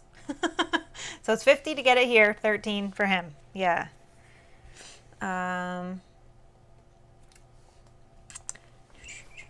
Dragon says, ship it to me and I'll hold it for you until you visit. No, I'll just reach out to the company and say, hey, I want to play your game on the channel and your shipping sucks. Help me out here. Oh, and also, FYI, it's also standee version, no miniatures. Oh. I didn't know there was a difference. Okay. Let's go back. You guys are so helpful. Yeah, I didn't know that. So before you guys order, just double check. How do you know? Oh, right here. Okay, so that might be a thing that people want to know before they order it. So, Sean, you have it in your cart. Make sure you're aware of this. Yeah, maybe he's... But maybe you're okay with standees, and that's fine. I'm Some okay games with we're standees. okay with that, too. Yeah. I'm okay with standees. So I'm assuming the $95 one probably has... Yeah, look at the bottom. It has minis. Yeah, I see. Oh, look at that, like... Yeah, wow. Cool. Standees are fine, says Kanja. Yeah. Okay. Good to know. Okay, but that's good to know, yeah, because we didn't even notice that. All right, let's see what else we got here. Hey, the sale last weekend went great, so we're extending it. Woo. Oh, order Pigment with the code GenCant for 20% off today. 1 to 3 player gateway worker placement game that comes with an included cloth bag for portable play and solo mode, plus Renaissance paintings from Copper Frog Games. Sure. Now, this Josh Welligus from this game or company called Chipe the Ori Games. I never heard of them, but they're giving away free dice trays with any purchase. Make sure you have a dice tray added to your cart and apply the coupon. And yes, you could just buy 2 dice trays for the price of 1 if $130 board games aren't your jam. So, Rory, this is for you here because you ordered today. So. Woo!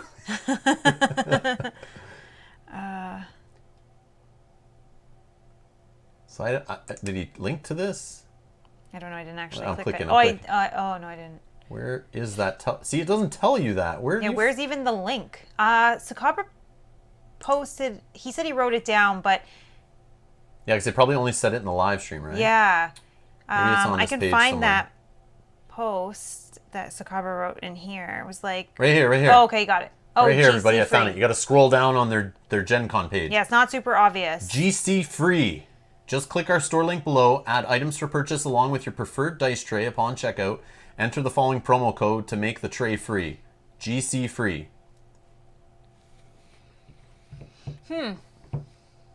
Okay. I like the art they show. I know. I love it. Interesting choice. That's so cool. That sounds like a great idea. Let me do that. Let me go to their store. Oh, actually, we could probably click. Oops, what did I do over there? No, that's fine. Oh, I see. Okay. So let's go back down to that.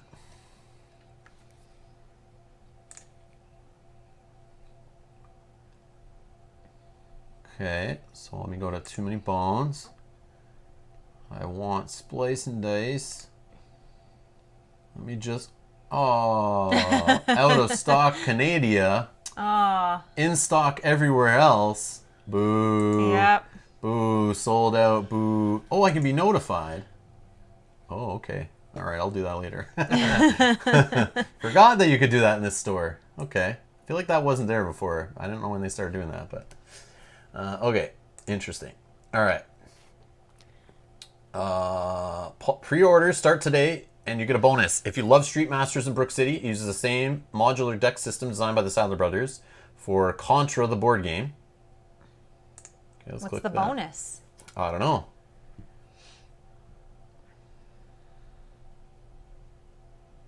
I love that. It looks like a cartouche. Ah, that's awesome. Yeah. Oh, man. I remember playing that on the NES when I was a kid. That was a good Christmas. Let's see. Estimated release window, Q1, Q2, 2021. All images, components pending licensor approval. Component previews. Oh, that's look the at boss that. from like the end of almost all the levels or whatever. That thing you gotta shoot all the guns and little holes and stuff. Okay. I'm interested. I just want to play Street Masters first. What is the price of this? $50. $50 US. US. Day 1 edition. I don't know what the bonus is. Go to oh.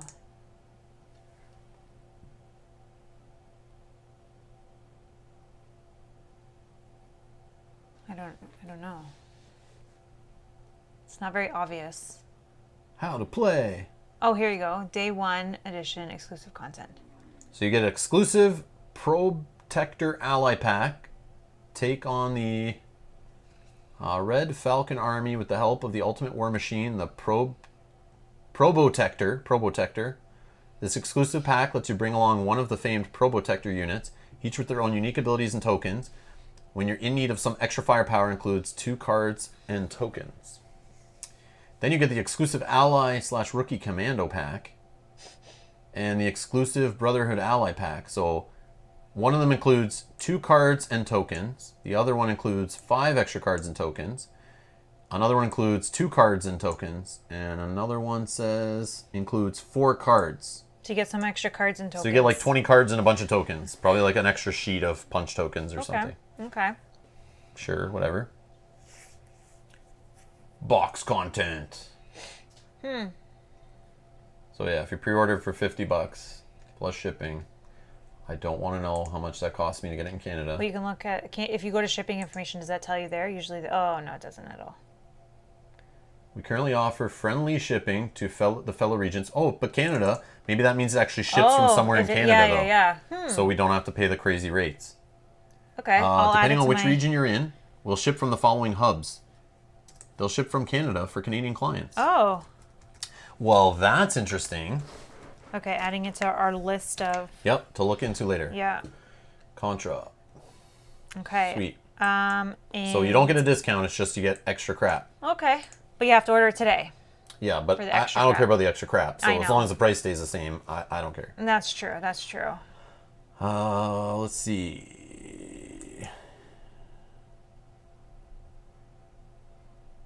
Mythic Games has 10% off special to celebrate the launch of our eShop. Subscribe here to get the discount code. What does that mean? You need my information for what? Claim a 10% off discount. Ooh. Claim your 10% off discount on our brand new eShop that will launch at Gen Con Online. Fill up your details on the form so we have your information and can harass you about upcoming stuff and sell your information to our other board game producing friends. And then we'll send you discount codes to your inbox. Okay, so if you're interested in anything like that. So Mythic Games, they make a bunch of like big miniature games and stuff, right? Yeah, Reichbusters, Hell, the Last Saga. Oh, okay. They're basically like Cool Mini or Not, is my assumption. Like they're just kind of like the same kind of company, like big box minis games. But I never hear anything great about their games. I just hear they make lots of money on Kickstarter. Oh, okay. I don't know. What do you guys think about Mythic Games? Anyone play any amazing Mythic games? Not just okay games with lots of miniatures that are awesome. Like good games. I want amazing gameplay. I want to be having fun and get blown away. Fake email. Yep. Give it the fake email. But then you got to give them your address and everything when you order the game anyway. So Yeah. Buell-backed Hell, the Last Saga. That game looked interesting. I just don't know enough about it. And it's like, I'll wait. Dale But the Casual Gamer says rules have been a problem with them. Ah, good to know. Hell is supposed to be good. And Buell backed Hell, the last saga. Or last stage, sorry. Interesting. And Philip, I'm still waiting for my Super Fantasy Brawl pledge. Ooh. Okay. So they're like kind of slow on delivering stuff, maybe? Philip says Joan of Arc has a 76-page errata. Right there, I wouldn't want to play. No. Yeah. That's a huge red flag to me. Yeah. I can't do that. I did that with Gloomhaven. I don't want to do that with every game I play. That gets frustrating. Yeah. That gets super Takes frustrating. the fun out of it, I think. Yeah, This one was cool. The Star Realms app. Yeah, so this is what I was mentioning before. So this is Debbie Monahan. This is the wife and like co-owner, whatever, of White Wizard Games. She is saying here, Star Realms app base game is 99 cents, normally $5. Yeah, but hey, it's a fun little game, and I think people were talking about that in the chat earlier. Yeah. And if you don't care about digital app board games, you want physical goodies. The White Wizard Game Shop has used the code GenCon sale to get 20% off. But again, I don't think shipping to Canada is good with them, but it's been a long time. Because I can get... White Wizard Games is awesome at getting their stuff in Canada at friendly local game stores. So I usually just wait till I can support my local game store and it's not overpriced and it's easy to grab. Mm-hmm. They always get lots of copies. It's great. Mm-hmm. But some other companies just like shaft Canada and just don't even care. Don't worry about ever getting it here. And it's kind of sad. But so I really want... I was like, don't we have a lot of this? Oh, yeah. I love White Wizard Games. Yeah. They make some great stuff. They do. And Brian says everyone should buy the Star Realms app. Yeah, I have it. I had it. I had it when I still do. I think I was like an early backer access to that. Same with the Epic card game app. Like I love supporting their apps. They're great. Yeah. I remember we played like a little Star Realms tournament one time with friends. That was so fun. Yeah, where's the new Hero Realms stuff? Oh, Hero Realms is sold out. I love Hero Realms. Yeah. Great game. But I'm waiting. In August, they're coming out with the next co-op expansion story stuff, the campaign stuff. Okay. I'm excited for that. I'm going to grab that when it comes out to the stores. I have the first one I played on the channel. In like a 5-hour live stream, I went through a whole thing. I remember that. I want to play that with you. I want to try that co-op, actually, because, I like that deck builder. Jen has on her Mac and iPad. Nice. Yeah, I have it on like everything too. I have it on my computer also. We should probably... And if you sign into your account with White Wizard Games, you can play games on all your devices. So like I'll literally be playing, like at work, I would be playing a game on my phone and stop it, drive home, go on the computer, continue the exact game where I left off, and then be later on the couch, have my like iPad or tablet, and then continue that same game. It has it all linked as long as you're signed in on any platform. It's sick. It's like so user friendly. I love it. I was thinking that we should do something in the Discord, maybe where we have a channel that people can list their, I don't know that they don't call them friend codes, but like their codes for the different apps or games that they have, and then you guys can play with each other. I don't want to play with people. Or us play with us. I don't join this hobby to play with people. But yeah, we should do something like that because a lot of people have all these fun games. We have a Gen Con show special for Believes? I don't know. Crappy name for a game. Oh, Brian loves that idea. Okay. Hit him with a shoe. Okay, that's a cool name for a company, though. Oh my God. Hit him with a shoe. Oh, here we go. Be Lives game, Matt and something pin, $80. I don't know what is going on over here. I'm sorry. I just don't know. But anyone who knows, hit him with a shoe. Oh, the guy's name is Matt Shoemaker. That makes sense. Okay. That's cool. That makes sense. Oh, Van Ryder Games. Shout out to them. We're going to be having some hostage negotiator careers on the channel soon. A box showed up, and they're awesome. That company... I bought their game, and the designer showed up in the chat, loved what we were doing on stream, thought we had a great channel, and we got all the stuff we need to play Hostage Negotiator Careers, so watch for that coming on the channel in the future. And no, Mel will not be playing it with me. No, unfortunately Solo not. only. But yeah, so I like that game. It's I fun. could just sit with you and monitor the love the chat or theme. something. Love the theme. Brian has to go. Take care, all. Thanks so much, Brian. No worries, Brian. problem. Thank you so much. Be safe. Be safe. And Dragon says, made me buy the game. I'm thinking that's you from playing. I've seen Rob play it. Any more competition? Oh, that's from talking about that. I think now talking about... that's talking about app games with you. Oh, I see. Yeah. But I suck at the app games. For some reason, I'm like crap on a digital version of a board game. But I like the board game Different version. mentality. Yeah, I don't know what it is. Yeah. I'm like a heavy video gamer in the past, but like, I don't know, just I have trouble with it sometimes, but... But yeah. Conja says, can't wait for that. I took a chance with Final Girl. That's supposed to be good too, I heard. Yeah. Right? Yeah. But I at the time, I hadn't played Hostage Negotiator yet. And when I saw Final Girl was using the same exact game system, I was like, I like the horror theme. I like the Final Girl theme. Seems cool. But I also like the idea of hostage negotiation. I think that's a cool theme. That's not very popular. Mm-hmm. Also solo only? Also solo only, I'm pretty sure. Okay. But if I like Hostage Negotiator and play a whole ton of it and fall in love with it, like so many others seem to have, when Final Girl comes out, I'll try to chase that down. Mm-hmm. Not a problem. But yeah, if you like Hostage Negotiator, I would assume Final Girl is going to be more goodness. Yeah. Well, that's awesome because I think they said free shipping, right? And discounts. No. Oh, U.S. shipping. They Sorry. put a dirty word in here. Yeah. Not Canadian. See, this is the problem. Free USA shipping. That's okay, but there is... I find that very offensive. No, I'm just joking. There's lots of people in the U.S., so they can take advantage of that. I know, but it's just like they don't... What are the discounts? Let's find out. Free shipping on all orders inside the U.S. Okay. I know Gen Con's a U.S. convention too, though, so a majority of the people who attended are U.S., so I can understand. But it is Gen Con online, and there is like a lot of people from around the world holding events in different languages and stuff. Like this is actually like pretty global convention. So I just wish the publishers would kind of help out with that. But I know that probably was last minute, a lot of this stuff. What is the new items? Please check out the new items and the Gen Con sale in our store, but I can't click on the Gen Con. You can click on new items, no? And you can click on store, I think, but... Oh, it just brings you to... So we got a sale on Hostage Negotiator. It's $19.90. It's $5 off. Hey, but $5 off and free shipping if you are in the U.S. is not terrible Crime Wave at is all. $5 off. The Hostage Negotiator bundle. That's a good deal right there.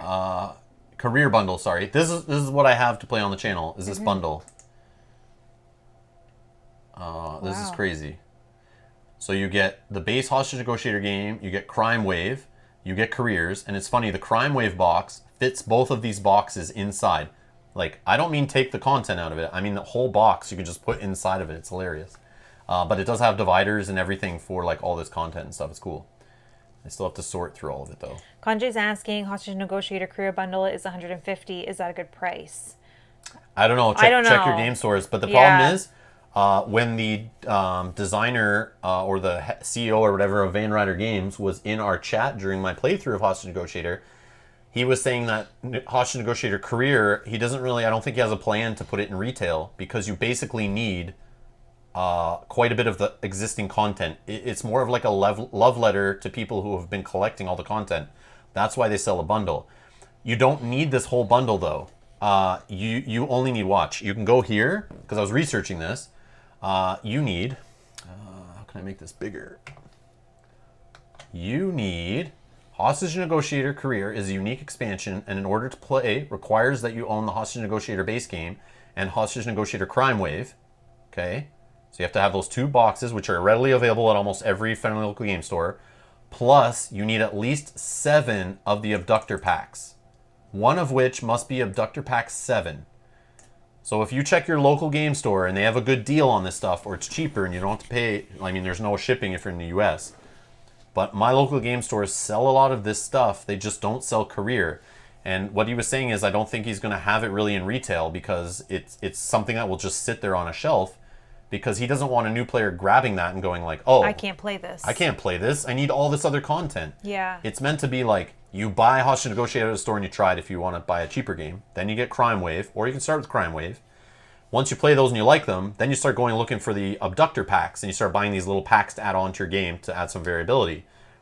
Then once you're done that and you're like, man, I want to connect it all together into like a career mode, you go get Hoshinosha Career, which is only a cheap little $30 expansion, and you add that on, and it now makes all your existing content into this career version of the game. I haven't played it yet. I haven't even opened all the stuff, but that is my understanding. This is how it works. But the bundle pack, I think they're selling you everything.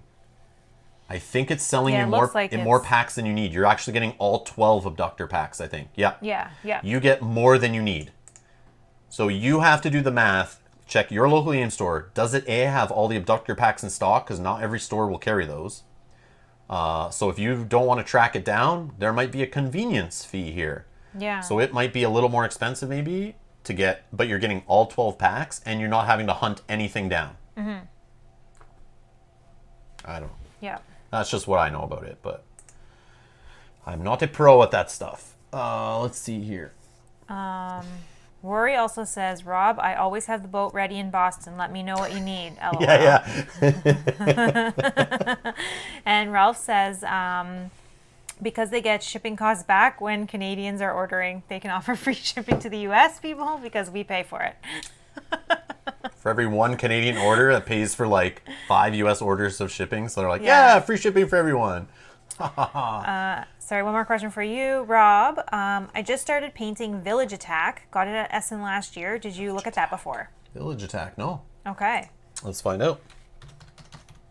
Village Attack. Village Attacks? Probably. Sure. This is Attack, but I'm... Oh, yeah. that cover looks cool. Yep. Oh. Okay. It's rated pretty decent. 2017 game, it's like 1,800. I mean, that's pretty good for... Oh, Adam Smith. Is this designed by Rolling Solo? Oh, this is... Yeah, we've heard of this, actually. Yes, we were told about this. Or maybe it's a different Adam Smith? I don't know. No, Grimlord Games. Who's Grimlord Games? Is this the only thing they've made?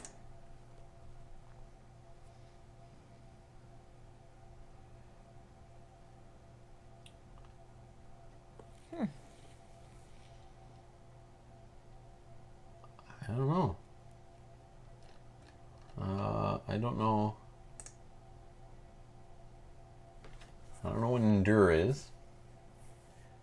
Man, there are so many games. It's crazy. It's a tower defense style. Oh. Okay. So I'll add this to my notes page here that I'm creating. The only real tower defense game I have is, I guess Cloudspire has that like endless mode or whatever, but is Castle Panic. And I like that game a lot. That's fun.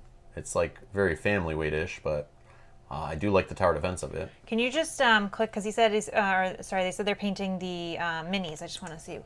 Oh. Oh, those are cool. Cool.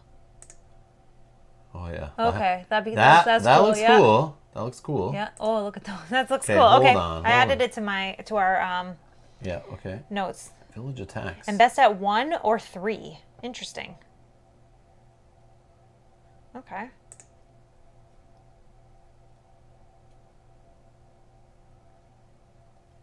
No, this just has to be some different Adam Smith. Well, I mean, Adam Smith is very very common That names. is a common name. I don't know what I was thinking.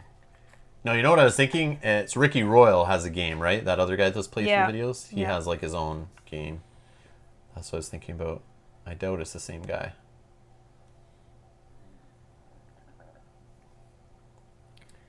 Yeah, that's cool. So let's close some windows because I have a lot open. Kanjay says, solo equals Kanjay by now. Oh my god. And sold. I did see there's quite a few people posting on Facebook today saying, so I have quite the budget to spend on games now that Gen Con is not happening and I don't have to spend money on hotel, food, plane, all this. No restaurant hangouts, no beers every night with friends. And then it was like, please tell me the games to buy. That's like, what I'm trying to find out today. Yeah, people are just... And I couldn't find it out today. Yeah. It's like people just want... But I'll tell you the best thing I could find. I mean, so far this has been very, very helpful. Yes, and that's it for the real sales there, I think, that I saw. But there might be other posts added to that as the days go on. So check that out in the Solo Board Gamers group for new stuff. And if you guys notice anything new added to that, let me know. Anything with Canadian free shipping would be nice. Anything that cares about us Canadians. We're just to the north, just a little bit above. But yeah, this The Gen Con. No, what was it again? Twitch. Team Gen Con. So this Gen Con studio, I was watching this a bit today. It's just like the Board Game Geek TV that they do every year. Oh, it's not anymore. But earlier today, they were just demoing game after game. Yeah, why doesn't it show the schedule here? It's so annoying. If I can go here to this page, I think it'll show the schedule. Right here. So if you go to the Twitch page, one of the 3 Gen Con streams, twitch.tv/Gen Con Studio, you'll find that linked off of Gen Con's website, I'm sure. But they have the schedule down here, and they've been showing off games all day today. So I'm going to watch through a bunch of these later. I wish I missed. I didn't know they were showing I know. that. I wish I had time to watch every single one of these because they're showing off games I never heard of, but they actually have the designer on or like someone from the company. And it's the same kind of way that Board Game Geek has done it in the past, where they would usually in person at the convention, have the publisher sit down, spread the game out on a table, talk about the game, give a 5-minute sales pitch, show some mechanics, and then that publisher moves on out. Next publisher comes in, shows off their game. That's what they're doing on this Twitch channel all weekend. So they did a stream of Pandemic Legacy Season 1. Oh, they actually linked back to the event. That's interesting. Oh, do we need to get a ticket or? No. Okay. That's just if you want to get a ticket to save it to your calendar to remind you in the event system. Okay. But this stuff will all be archived, I'm sure, on here at least. Or it'll show up later on Gen Con's YouTube channel. But there's got to be a way to watch this today. How do we... Okay. This is the freaking problem. You know. It's like Twitch changes their interface and I'm like, I don't know where to go. But videos. Here you go. So here's what there is a video file here. It's 8 hours long of all the stuff they were showing off today. So if you want to see them talk about Root and demo Root products and new stuff, that's in here. So this was the stream for today. They're doing this tomorrow. They're doing this the next day. But this is just publishers who want to be a part of this are just showing off their new stuff on here. So this is another way you can actually see they're not playing the game, unfortunately. It's just like a 5-minute sales pitch. Okay. So they have... Well, I do want to see this. Yeah, so they have, for example here, they have a member of Board Game Geek, like Eric here, or Eric Martin or whatever his name is, and someone from the company, so someone from Asmodee in this case, or Z-Man Games, talking about the game, giving the sales pitch, and then in a separate location, they have another member of Board Game Geek have all the components spread out on a table, and they're like showing all the cards up close and inspecting all the components, talking about gameplay and stuff. So if you're interested in a certain game, go check out that schedule that you can't see on this page. But if you're watching on the main page, like if you go back to their main page, you can scroll down. Nope, I guess you have to be watching the live. This Twitch, man, they switch it up all the time and it's like annoying. I know they're trying to make it user-friendly, but it's just frustrating. But anyways, find the interesting stuff in this list and this will help you scrub through the video of today. But tomorrow, you could start watching right from the beginning and you could see... So this is all the hot games from Gen Con. So what BGG, BoardGameGeek.com, world's largest database of board games, the most popular website for board game news, information, pictures. If you're a board game company and you don't have a game in Board Game Geek, like you're getting way less eyes on your game. And that's where just the biggest collection of board game fans hang out in the forums and that kind of stuff, if you don't know. BoardGameGeek.com. But the BGG, Board Game Geek, hot games every year at Gen Con, publishers work with Board Game Geek, and Board Game Geek reaches out to all these publishers and gets a collection of all the games they want to show off and the hot stuff that they're going to have at Gen Con. And those publishers give Board Game Geek a copy of all their games, or multiple copies of all the hot games. Then Board Game Geek, they rent a room at the convention, or have a room at the convention like upstairs somewhere, where if you don't want to go in the dealer hall and you're overwhelmed by it, and you just get lost in the noise, you can go up to the BGG room, get a ticket, and you can just go table to table and play and try any of the hot games you want from the publishers that gave them a copy. So the similar thing is happening here, but in a digital form. All the publishers sent a copy of all their popular or hot games that they want to show off for Gen Con, and they're demoing them in little half-hour sessions here, or 1-hour sessions, or whatever they're doing. It looks like for an hour they'll show off like 3 or 4 games, or 2 games, or whatever. Yeah, maybe it depends on the game. Yeah, it depends on the game. Obviously, it takes longer to do it remotely. But this is a way, so tomorrow, if you want to know about Forgotten Waters and Ticket to Ride Amsterdam, tune in at 1 p.m. Eastern to the BGG Hot stream, or go to the event system, find that, search by entertainment events, and you can find, or search by BGG Hot Games or Hot Game Stream or whatever, and you can probably find all of them and then find when they are and buy tickets for free, add them to your Gen Con event schedule, and then just tune in for the stuff you care about. But you could just leave that stream on and you'll just get shown games that may be something you never thought you'd even heard of or like. That's a way to see it. I'm visual like that. I need to see the game. That's why I like going to Gen Con in person, so I can walk around the dealer hall and see games and meet companies and learn about publishers I never knew even existed and made games that I might like. So that's something. So. Yep. They're showing off Gloomhaven tomorrow. Really? On that list, yeah. Not on this one sorry. here, but... BGG. Hot. Did I do BBG? I'm not typing correctly here. Hot games. Oh, yeah. So some have already passed. That's fine. But tomorrow, if you look tomorrow at 5... 5 p.m. Gloomhaven Jaws of the Lion. No. What is that? Well, you gotta watch and find out. Is that any good? Okay. So but what I'll that's do... conflicting with our schedule of Chip Theory games. Oh, okay. So we can't drive otherwise, that I would want to watch it and learn about it, but I can't. There's too much stuff going on. But you can watch it later on Board Game Geek TV. We'll post all that stuff on their stream. Probably Gen Con will post it on their YouTube channel and stuff. But you can just watch it on Twitch in the archives after, in the evening or something. If your time zone's different too, you can watch it later.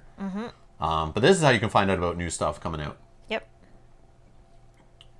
Friday the 13th, Horror at Camp Crystal Lake. Oh. I actually have that up on a screen on my other computer. I was going to read about it, but ran out of time.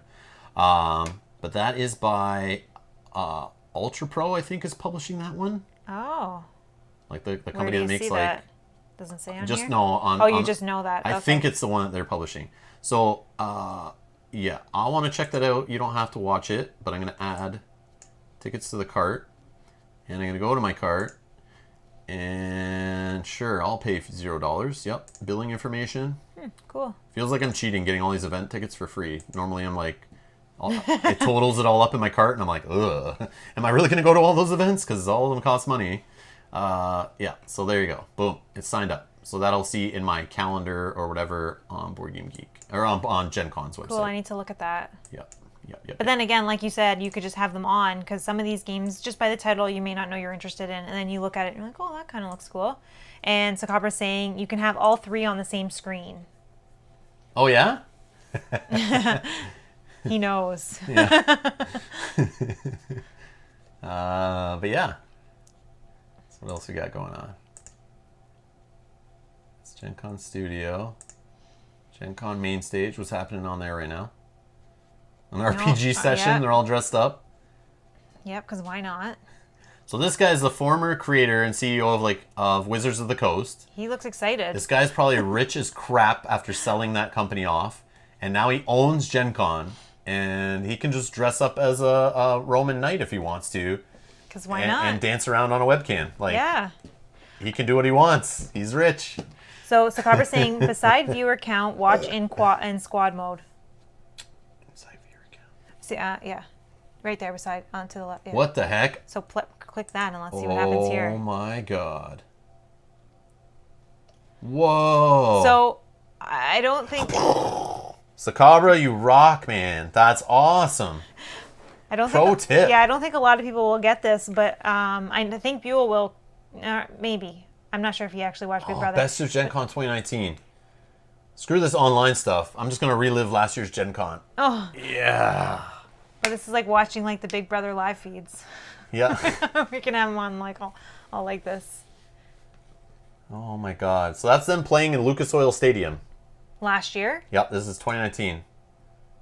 Like you're playing like on the 50-yard line of the Indianapolis Colts arena here. And they're playing I don't know what game that is. But it's somebody demoing a game. It's a prototype probably. But yeah, you could just go in there and play games 24 hours a day during the whole convention. It's running. There's the gamer halls open 24/7. This is open 24/7, I'm pretty sure. And you could just be playing all hours. All hours. It's insane. Yeah. I love it. Best 4 days in gaming. Like, it's so good. But hopefully next year. Yep. But this is cool that you can watch like this. Yeah, this is sick. Thank you, Scabra. Thank you. But I assume is it playing sound for, I don't have headphones in. Is it playing sound for any of them or are they? I'll turn it on. Or can you just pick which one you want to hear sound from the other which was video? super awesome. Well, it's just the sound of the main one. See, Okay. see Oh, see okay. it's muted Yes, the backup okay, I ones? see, I We see. also have Yeah. It's just you see what's going on, so if you're like, oh, it's now back to what I want to watch. They're not, the RPG's over. They're now demoing board games again. I'll go click back on this one. That's cool. That is cool. Yep, I need to keep this open on my monitor like all day for the next few days. Yeah, that's cool. Oh, I could just sit here and watch this, the last year's Gen Con footage stuff. I know. Oh, it's Magic Sword Shadow of Marches. Maybe. Maybe not. Maybe that's just the previous game they were playing. That's cool. This is awesome. I like that. That's cool. All right. So let's check out this X-Men Mutant Insurrection game. Is that still playing sound though in the background? It shouldn't Okay. be. Just checking. No. No? Okay. Nope. Okay. All right. So this is designed by Richard Launius, who has, and somebody else at FFG. I'm not sure who Brandon Purdue is. Maybe I know. That name sounds familiar. But Richard Launius, I think, was the creator of like Arkham Horror, or like that game series maybe. It's been around for a bit. But yeah, this looks like a kind of like card game, dice-driven card game. Mm-hmm. It's co-op. It doesn't look too heavy. I don't know. It just, yeah, it's. I want to play it because it's X-Men. I want to play it because it's FFG. It's usually stuff's pretty decent quality and whatnot, but it doesn't have me excited as much as an X-Men game should by Fantasy Flight Games. Daily Casual Gamer says, instant buy for me. Yeah, I'll buy it. I'll buy them. I'll buy it just because I'm a sucker for X-Men, and a sucker for FFG games, just like you, Dale. Yeah, instant buy because it's FFG or instant buy because it's X-Men? Or because it has a Or because playmat. of both. Or because it has this beautiful playmat that you can buy on the side as an extra product. Well, it's FFG. They make playmats. I know, now for they're doing all that, their yeah. games. I think they make tons of money off those playmats. They must. And the best They part is must. they only do like one print run, I think, of them. So they go out of stock super fast and everyone's like glamoring for them. So the next time they add one to a future game, everyone just buys them right away. Yeah. Because they don't want to miss out on them. Dale says both, and the solo helps. Oh, okay. Yeah, that's one thing. FFG doesn't really do solo well in their games. And it feels kind of like an afterthought sometimes. And it took them a while to get into the solo game. Kind of realizing it's a real thing. Hopefully it's like true solo and not just like, hey, you're playing the 2-player game. That's how we consider it solo. You got to run a 2-player game by yourself. That's it. No rules changes. Just play 2-player. That's usually what they do, and it's kind of lazy. Dice look cool. Yeah, no, the components, everything looks cool. It just looks like a more simple game, but like that's fine. Like it's got to be aimed at a younger market. Like yes, it's like older gamers love X-Men too, but it's like they're aiming, the Marvel license is just generally aimed at like the teenager level, right? So it's like, and it's like more entry level. Like they know like the Marvel license, the Star Wars license, those are great licenses to pull people into the hobby. So when somebody's walking through Walmart and sees this X-Men game on the shelf, they're gonna be like, cool, but you can't have a like 40-page rule book in there. Yeah. You can't have cards that have a wall of text on them. You have to keep it like simple and approachable. Yeah. And then you make sure you put the FFG catalog in that box, and then you suck them into the real games. Come on in, boys. Not real games, but like more complex games with deeper systems, expansions, and all that stuff. When is this? Oh, sorry, Kanji. when is this expected to be released? Did they mention? Later this year. It says at the bottom of the article. Okay, I didn't read it. I read through this and like none of it stuck. Like I don't know if I'm just Too overwhelmed much. and tired Yeah, today, too but much information. I was just like, okay, I'm fine. You don't need to explain how the game really works. It's just like card driven. You're running around on cards, rolling dice, trying to put the amount of tokens on things, there's different scenarios. Oh, fourth quarter 2020. Okay. Yeah. So not too far away. October, maybe. Okay, before the holidays. November. Yeah, it'll be around that time probably. Okay. Scabber says PG only. Thanks, Disney. Yeah, that's true. I know. That's the problem. But you make more money that way. That's the issue. But supposedly Disney's going to keep Deadpool rated R or whatever. Really? Yeah, they're not going to dumb Deadpool down. They're letting them go wild with that IP because they've proven they can make money with it.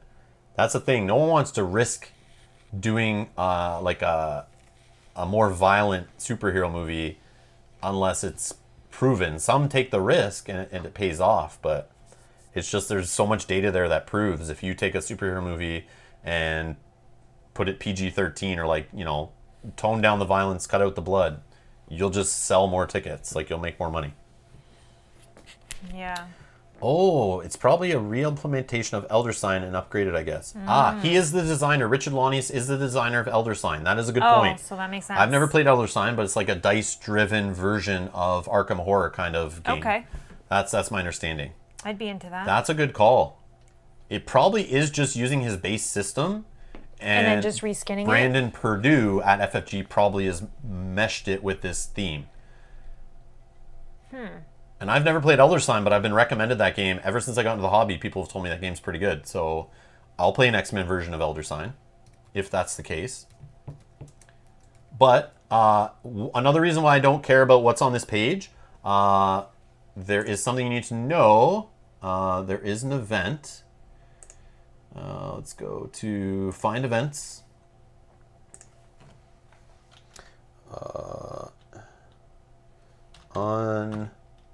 Unannounced. Nope, I'm not spelling it right. Sorry, guys, I can't type.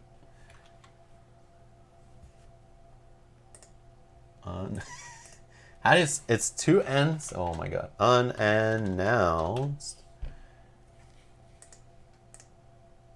Autocorrect. Nice.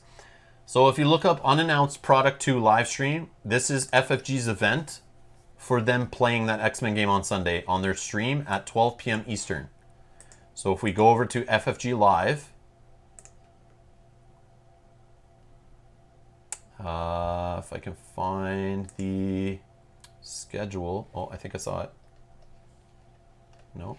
Where's their schedule?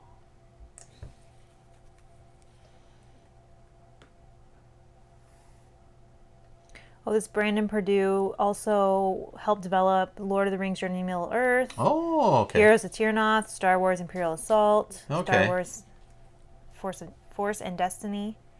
Nice. Cool. So on August 2nd, so this Sunday at 9 a.m. Central. I thought it was 12. No, that's not the right time then. This is correct probably. Sorry. August 2nd at 9 a.m.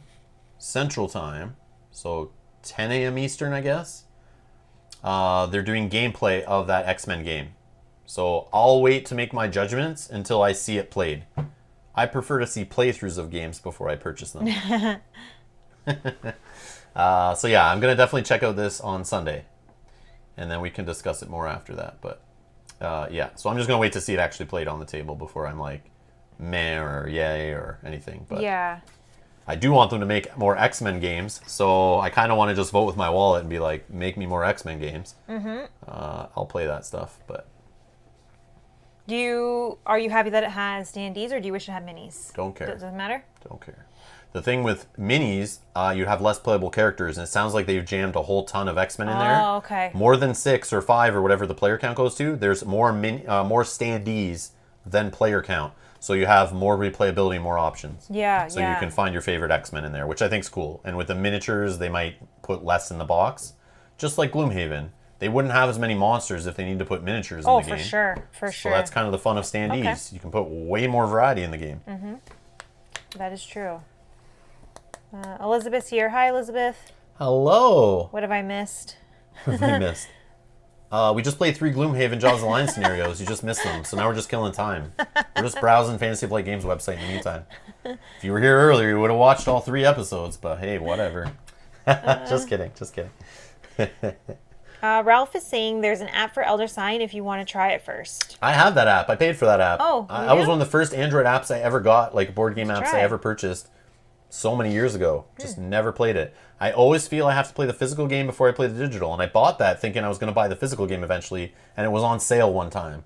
And then you just So I got buy it for like waiting? 99 cents or something crazy, and I was like, yeah, buy. I'll have to try it. Yeah. Yeah, it's interesting.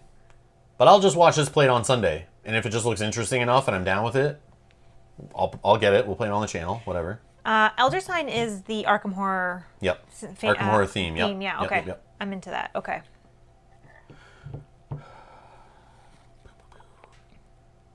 See what else they're showing on the FFG stream. Keyforge. Yeah, Keyforge looks cool. Yeah, the only thing I really care about is Marvel Champions 1, which I already watched some of today. I want to watch the rest of it later.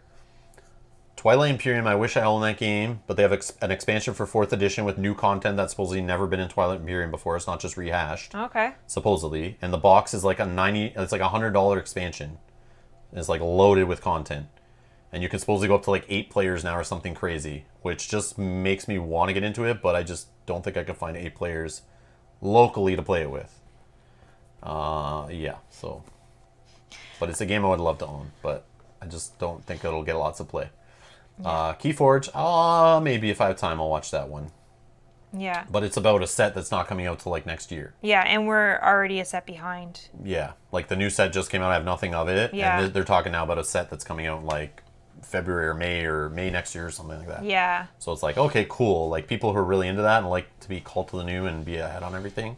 Yeah. That's awesome. They're teasing stuff way in advance. That's cool. But Sean is answering Elizabeth's "What did I miss?" by saying, "Elizabeth, they're making me buy games."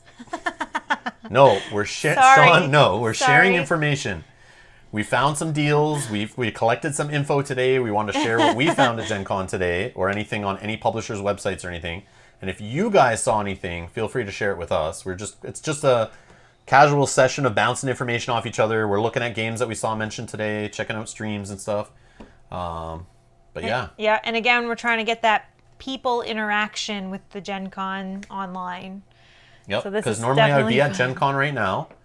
At 9:30 at night, we'd probably be like either meeting up with people in the evening in the gamer hall, or we'd be heading back to our hotel, get back to my hotel, and then I'd be online chatting with people, watching or reading on Twitter, watching videos, trying to catch all the information that came out that day that I missed at the convention.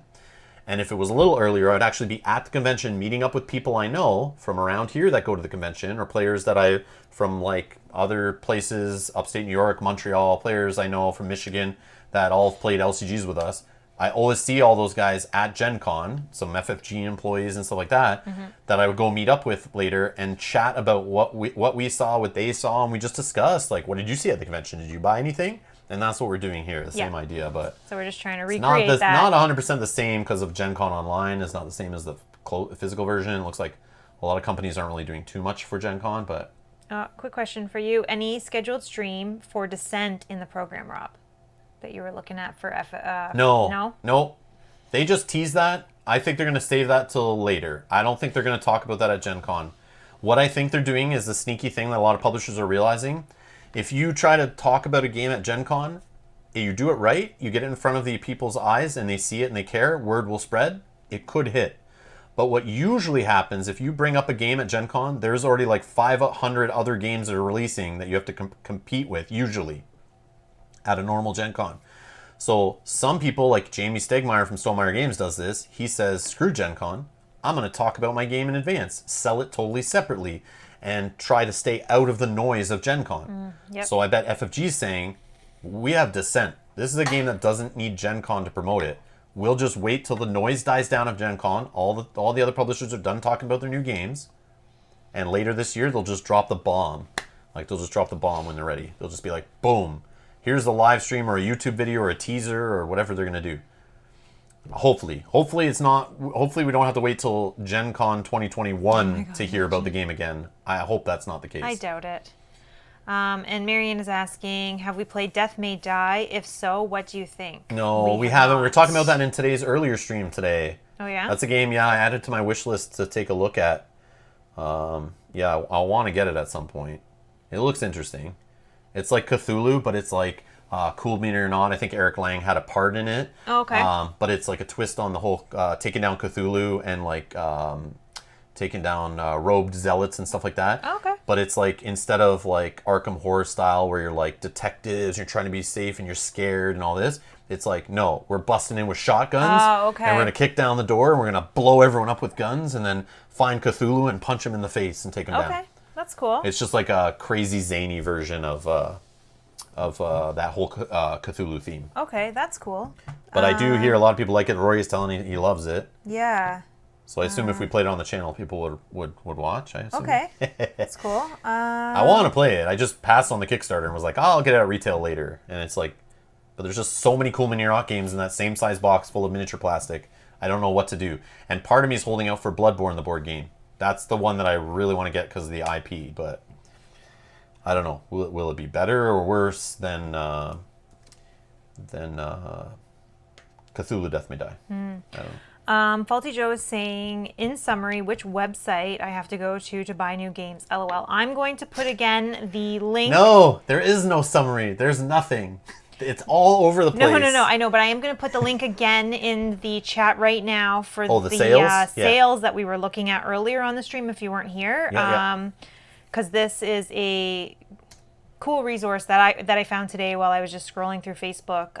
Jeremy Howard put a little thing together, or is asking publishers to put a thing together in Facebook, letting everyone know what sales are there. So there's a link for that if you're interested. Dale says, me and my group has always had a blast playing that game. Big Dice Chucker. I love big dice chucking games, so that's awesome. Yeah, that's what it is. Yeah. Ralph is waiting for Massive Darkness 2 next week. Mel, those... Yes. That's one I want to talk about. Oh, that's the minis you painted. Oh, okay. I'll go back and look. Okay, cool. So Massive Darkness 2, that is another event I want to talk about. Sorry. Yeah, I forgot to bring that up earlier in the stream. Thank you for reminding me. That was one I had on my mind. I made a list, but I do not have it with me. Let's see. It's okay, we're just... Find an event. If you search CMON... I signed up for this one. There's a cool one here. Designer chat with Eric M. Lang and Michael Chinall, who are two of like the leader designer guys or whatever at Come On or CMON or Cool Mini or Not. But this one, live Q&A, Gen Con exclusive sneak peek at Cool Mini or Not's Massive Darkness 2. So go sign up for this event or just follow them on Facebook, I guess. Oh yeah, because that looks like where it is. Yeah, it looks like they're going to do it on their Facebook page. Maybe not. But if you sign up for this event, you will get emails and messages letting you know, oh, we've created a direct link to this event on Facebook. You can click it now and be reminded by Facebook right before it starts. There you go. Boom.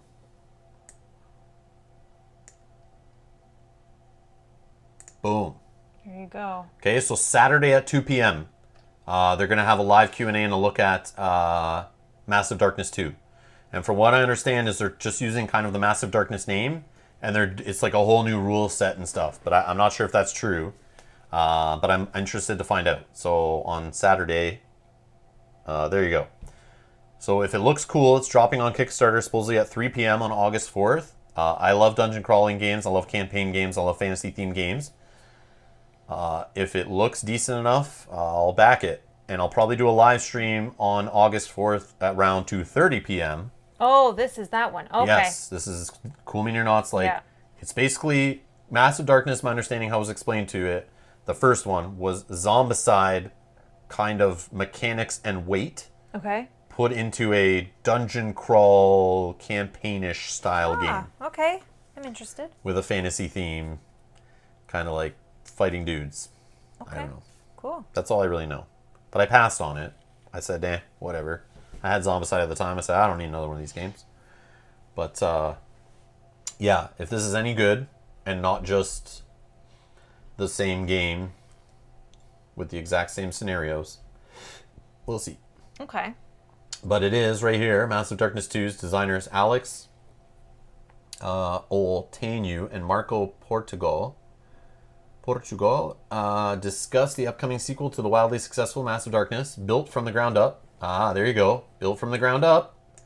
Massive Darkness 2 is a DM-less dungeon crawling featuring awesome miniatures and epic adventures. Join us for a live Q&A. So yeah, Okay. For those interested, there's the info for you. I don't know what to think yet. I don't know Massive Darkness well enough, but I will jump in on Massive Darkness 2 if it looks remotely good, I think. Because I know it'll be like a decent quality game. The only problem is it's probably coming out in 2022 or something crazy. I know, that's so I might not back it if it's too far out. Like, I don't know. That's the problem. That's the problem. So I want to go to new releases. So these are... Oh, it has more new releases or no? Oh, look. Raiders of the North Sea collector box. Was that there earlier or did I pass on that? What does this mean? Raiders of the North Sea is set in the sun, blah, blah, blah, blah, blah, blah, blah. Oh, it looks like it's a box and sleeves. Requires Raiders of the North Sea in both expansions. Okay, so it's like it's a storage box. Yeah, it's just a big box to fit everything. And then I think it said it comes with 200 sleeves. Also includes 200 themed card sleeves. Themed card sleeves. Okay. Okay, if you want to fit it all in one box, sure. Okay. But when I check here, new releases still only has like one. Like, what is But going maybe on they're here? just not labeled correctly. Oh, Board Games now has 60 instead of 55.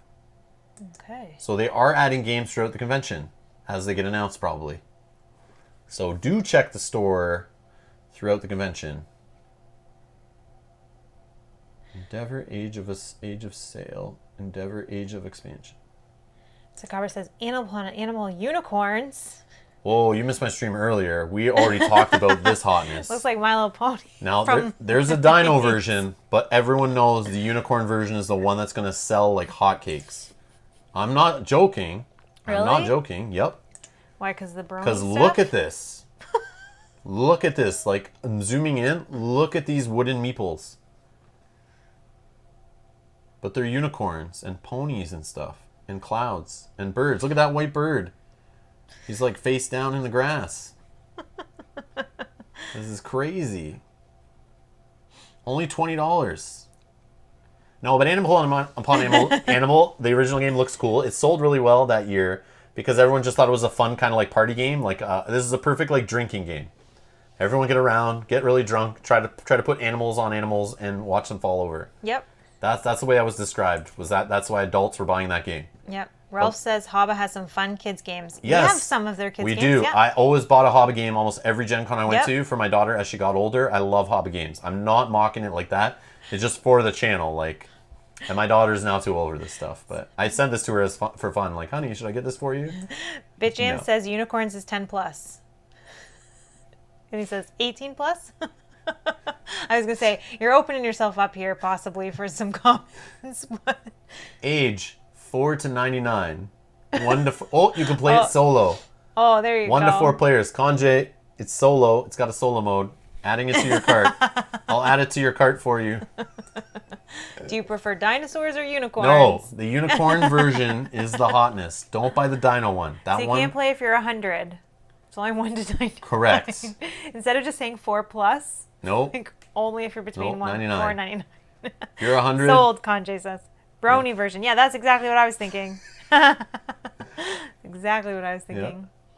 Oh my gosh, that's hilarious. You can paint those minis, or those, those meeples, those wooden... Put little faces on them. Those pony meeples, peoples as they call them. No, I'm just joking. But yeah, you can paint them however you want. Oh my gosh. Someone will take that game and paint them all like looking like devil and edgy and like mature fantasy themed and stuff, I'm sure. So this is the kid version of like King Domino? It looks that way. Oh, that's cute. Dragomino? My first King Domino? That's cute. So, I mean, that's Does it have dragon minis? a great way to get kids into... Yeah, I like all those My First whatever. Yeah. My First Carcassonne was one of the first games I got Chelsea hooked on board games with. Yeah, it's cool if you have kids. Now this, I just want that for the I want this. Funkos. Yeah, I want this literally for the IP. Yeah. I'm a sucker. I know. I'm a sucker. Yeah, I'm down. Just because, that'll bring a lot of. Look at that map. I know. Everything. It just looks pretty, like little dark crystals instead. Yeah. The Night King. Oh my God. Yes. Look at Ghost. Oh. Where's the miniature of Ghost? They need the Funko of Ghost that you can add Expansion. in. Yeah, for sure. They'll do the expansion. Yeah. But yeah. Yeah, that's cool. Yeah, fun little game. King Domino is the kid version of King Domino. Yeah, exactly. That's hilarious. You have to load more every time. I guess. That's annoying. Yeah, I don't know. This store sucks. Yeah. The Joker, the Diabolical Party game. Okay. Yeah, no. Kingswood. Kingswood. A Royal Kingswood Edition. Deluxe expansion. Huh. I don't know what the Kingswood is. I don't know.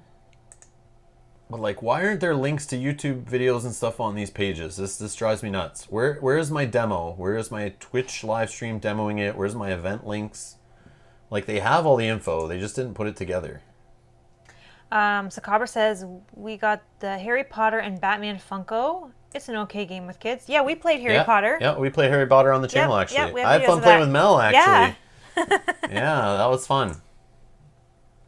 And Dale says, at real Gen Con, I'd be $1,000 in debt. Today, $35. Yep. You're a lot more calm when the Yeah. companies can't reach you, when they're not as in your face, and all the information is all in the same room being thrown at you with all the shiny bits and the noises and the smells and stuff. Yep. And the demos and everything. Yeah, it's hard. It's hard to get your money that way. Yep, exactly. Dale, what did you buy? You may have said, and I'm totally blanking. Oh yeah, did he say? Yeah, what game? I don't know, but he bought something out of the store here. Oh, I bet he bought Marvel United. Oh. I bet he bought Marvel United. Dale, is that what you bought? I bet that's the one you bought. That's my guess. Right there, Marvel United. Yep. Yeah. Okay, nice. Nice. I've heard good Excellent. things about that. It's okay looking. We watched it. Yeah, It's like we watched it's it. very like entry level, I think. It's very like meant to be. It's got 8+ on the box, which Yeah. scares me away right away. Yeah, but Like, again, if you have kids too yeah, that you want but- to start in the hobby, I mean, games Yeah, like this true. are great for that. Yeah, the 8+ is what scared me away. Even with my daughter now, she plays like games that are like 14+. Yeah, but she's closer to that age than She's 8, 10. So, She's 10. yeah. So I can't play an 8+ game with her. It just wouldn't keep her attention. Yeah, It needs to have more to it. but she's also been playing since she was like 2. But if you like chibi Marvel miniatures Yeah. and you want to paint them, that is the box to get. That is for sure. Those look cool. Sakabra says, GBG, great board game. Is that what that is? Great board games? Yep. We'll have Middle Earth expansion for cheaper than that, Canadian with no shipping. Yeah, same Yeah. with 401 Games and Board Game Yeah. Bliss. I did order Sakabra. I did order from Great Board Games. That's where I got my my role player expansions Yeah. and stuff from. I tried to get them that day when you said they were in stock, but then I went back later and it was too late. It already was out of stock. So I added the notification and got the notification a couple days later, and then bought all the games, role player and the what was it? The One Deck Dungeon expansion and yeah, all that stuff I got from Great Board Games. Yep. The only problem with Great Board Games, they take a very long time to ship the order out. And you see, even having their FAQ letting you know, like, it'll take 1 to 3 days to ship your order out, business days. And it may take longer based on, like, volume and workload. I'm assuming it's because they don't have an army working there, like Yeah. at 401 Games. But that's the thing. 401 Games is, like, the fastest to get my board game order together and out the door. The only problem is when it's coming from Toronto, it gets tied up in the Canada Post system. And right now, because of COVID, I don't see the order show up at my door for, like, 7 to 10 business days. The thing with Great Board Games, though, it took like 4 or 5 days to get my order out the door, but it showed up the very next day. Like I don't know if they paid for like good Canada Post shipping, or if it just because it didn't have to go through Toronto, it got to me faster. So I like that. Yeah. I wish I could have just drove there and pick it up though, but right now they don't do any of that stuff. So Yeah, he says literally just Sean, one guy in warehouse. Yeah, and that that's makes sense. exactly Yeah. what I thought. Yeah. And I'm not going to knock that. I'll support the guy. I'll definitely try to buy stuff from him when I can. Yep. And he gave us a magnet. And yeah, we got the magnet on the fridge. I thought that was a cool little Yeah, touch. that was cool. 401 doesn't put magnets in there. magnets Board from Game them. Bliss didn't put any magnets in my many orders I've ordered over the years. Faulty Joe says, the game I want is Too Many Bones. Heard great things about it. I don't know anything about that. Yeah, tell me more. I've never heard of it. They are offering a free dice tray with every purchase. We've already talked about it on the stream today. You're too late. Yeah. if you do end up buying it, make sure you use the code GCFree. Yep. Yeah, go to, so Joe, go to Chip Theory Games. Go to Chip Theory Games. And then hit the Gen Con thing here and scroll all the way to the bottom. And here's the promotion. So a free dice tray with any purchase, just enter this code. Okay? Share this with your friends if they're interested and want to buy. And of course, they always have the deal because they love everyone but Canada. I guess not everyone. They just love Europe and the US. Where is that? Where is this? This. Max shipping rates. US $10, Europe $20. Canada, no. It's not even in stock. Really, yeah, but if you're in the US, you get only $10 shipping, and then you can. But you can still pre-order and get it stuff to you. That's true. If you're okay with waiting, whatever. That's true. Sorry, we're continuing on the games. Sorry, I'm just looking at this. I don't know where it was. Gen Con Store, yeah. No, next one. Okay. Office Space, the game.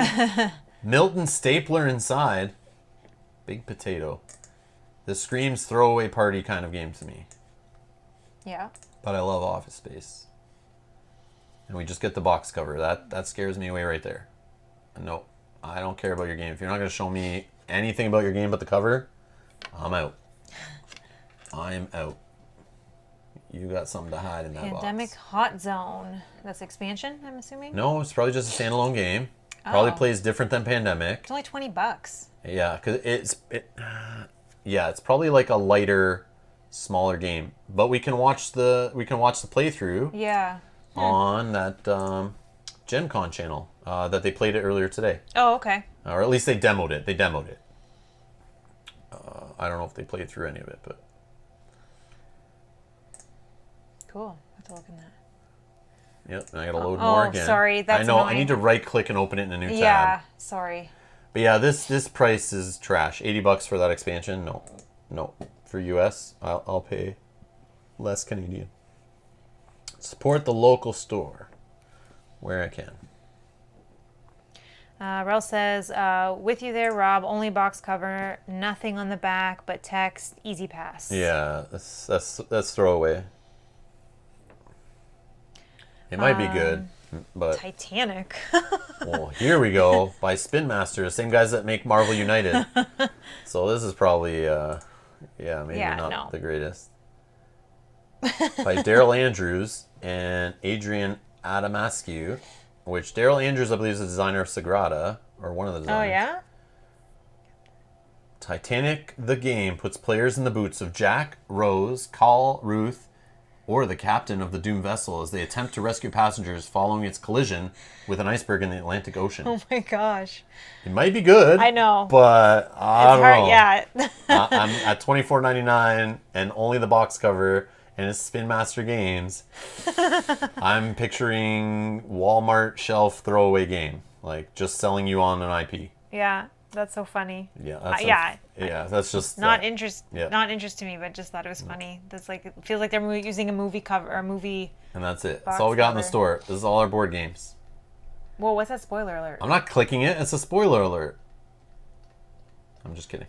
Sorry. It's a game by Ultra Pro. Oh, it's a game. Spoiler alert.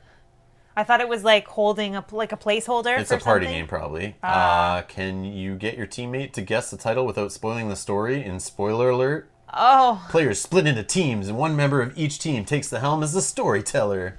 Oh, that's funny. Yeah, it's just for movie buffs. It sounds cool, but it's it's like a one-time play. Yeah, $12 little. It's probably just a deck of cards. Yep. Yeah. So this is what we got. This is our Gen Con. This is like a sad like. Yeah, like if this 60 games in my dealer hall, this is all I get. But if this was what we knew going into Gen Con, we'd be like, I'm not running for anything. I wouldn't go to Gen Con. Well, no, we still would go to Gen Con. No, I wouldn't go to Gen Con. We already would have had plans to go to Gen Con when we knew. Nope, this is a hunk of trash. I would have canceled my Gen Con. Oh, Dig Deeper by Rob Davio. Oh, this on the Detective series. This one I heard about. It's like a small little game.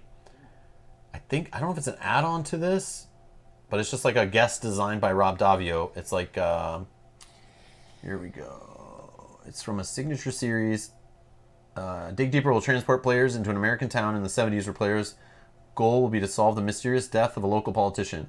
The case is full of surprises and is dripping with theme, just like the base game. This is for one... Yeah, it's just like a special side expansion for the detective game designed by Rob Davio. I also feel like nothing in this Gen Con store is over like $40. No, there's some things, but... Yeah? $75. Okay. There's and then like the Lord of the expansion. Rings. Yeah. Okay, but it's like everything feels like it's very small and very cheap. Not cheap, but like well, it's just price-wise. they're priced. It's like to they're trying sell. to get people to buy these things by like, oh, this is only $10. This is only $15. Yeah, that's like the target for mass market. Yeah. Not everyone's buying $120 miniature filled games, right? Yeah, I guess. Oh well. Yeah. Oh well. Elizabeth's asking, have you played Cloudspire? I love Too Many Bones, and for some reason Cloudspire has not piqued my interest.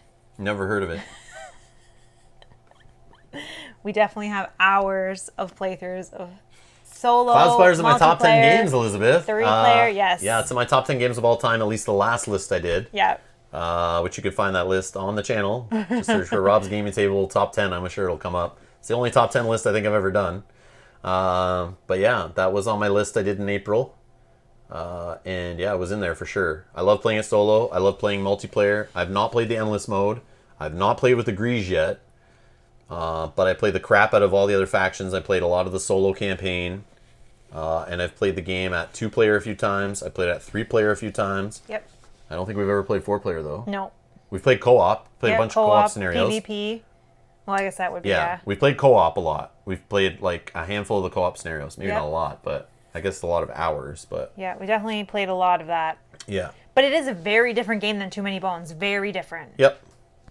But it's got that awesome quality. It's Yeah. got that game design that they put a lot of love into, and you can tell a lot of thought. And the fact that they like revamped the game and like simplified it, not simplified it, but they're like kind of doing a revision of it. And the last Kickstarter had a pack you can get where it's like an updated rule book, a whole bunch of brand new chips, cards, and stuff that are like refining the game and refining the rules and like kind of helping with basically all the questions they keep getting over and over again. They're trying to fix the rules and the some of the things in the game to make it easier on newer players that buy that game. And they don't all rush to the internet going, I don't get it. Yeah. But if you take the time to learn a chip theories game, like you know from Too Many Bones, if you take the time to get into that game, it takes a while. But once you get into it, you see the love and the passion that is put into that and why they have such a hardcore fan base. But the same is there for Cloudspire. But that game is not for everybody. Cloudspire is not for everyone. It definitely is not done as well as Too Many Bones, you can tell. They even talked today on their stream how they're still kind of worried that they might be a one-hit wonder company with Too Many Bones. Yeah. Really? Yep. Too Many Bones is their bread and butter. It's the thing keeping the company going. I've said that in the past. You can tell. You can so tell. You can tell based on go on look on any of those Kickstarters and see how much each game brings in every time. You can see which games sell out more in their stores. That's true, yeah. You just know. You know Too Many Bones is getting printed in higher print runs and just, they're making more money off that game. But Cloudspire is good, but you have to like that playstyle. And we got to see it demoed at a convention beforehand. So we got to see it at Gen Con last year, so I had an idea of how it worked. And I was interested, but I'd just gotten Too Many Bones and was like, I'll deal with this giant amount of content first. Yeah. And then Chip Theory was cool enough to just send me Cloudspire out of nowhere. I didn't ask for it. It just showed up, and I was like, all right, I'll try it. Yeah. I'll try it. And then I tried it and was like, hot damn, this is good stuff. This is like pure quality. They put some love into this box.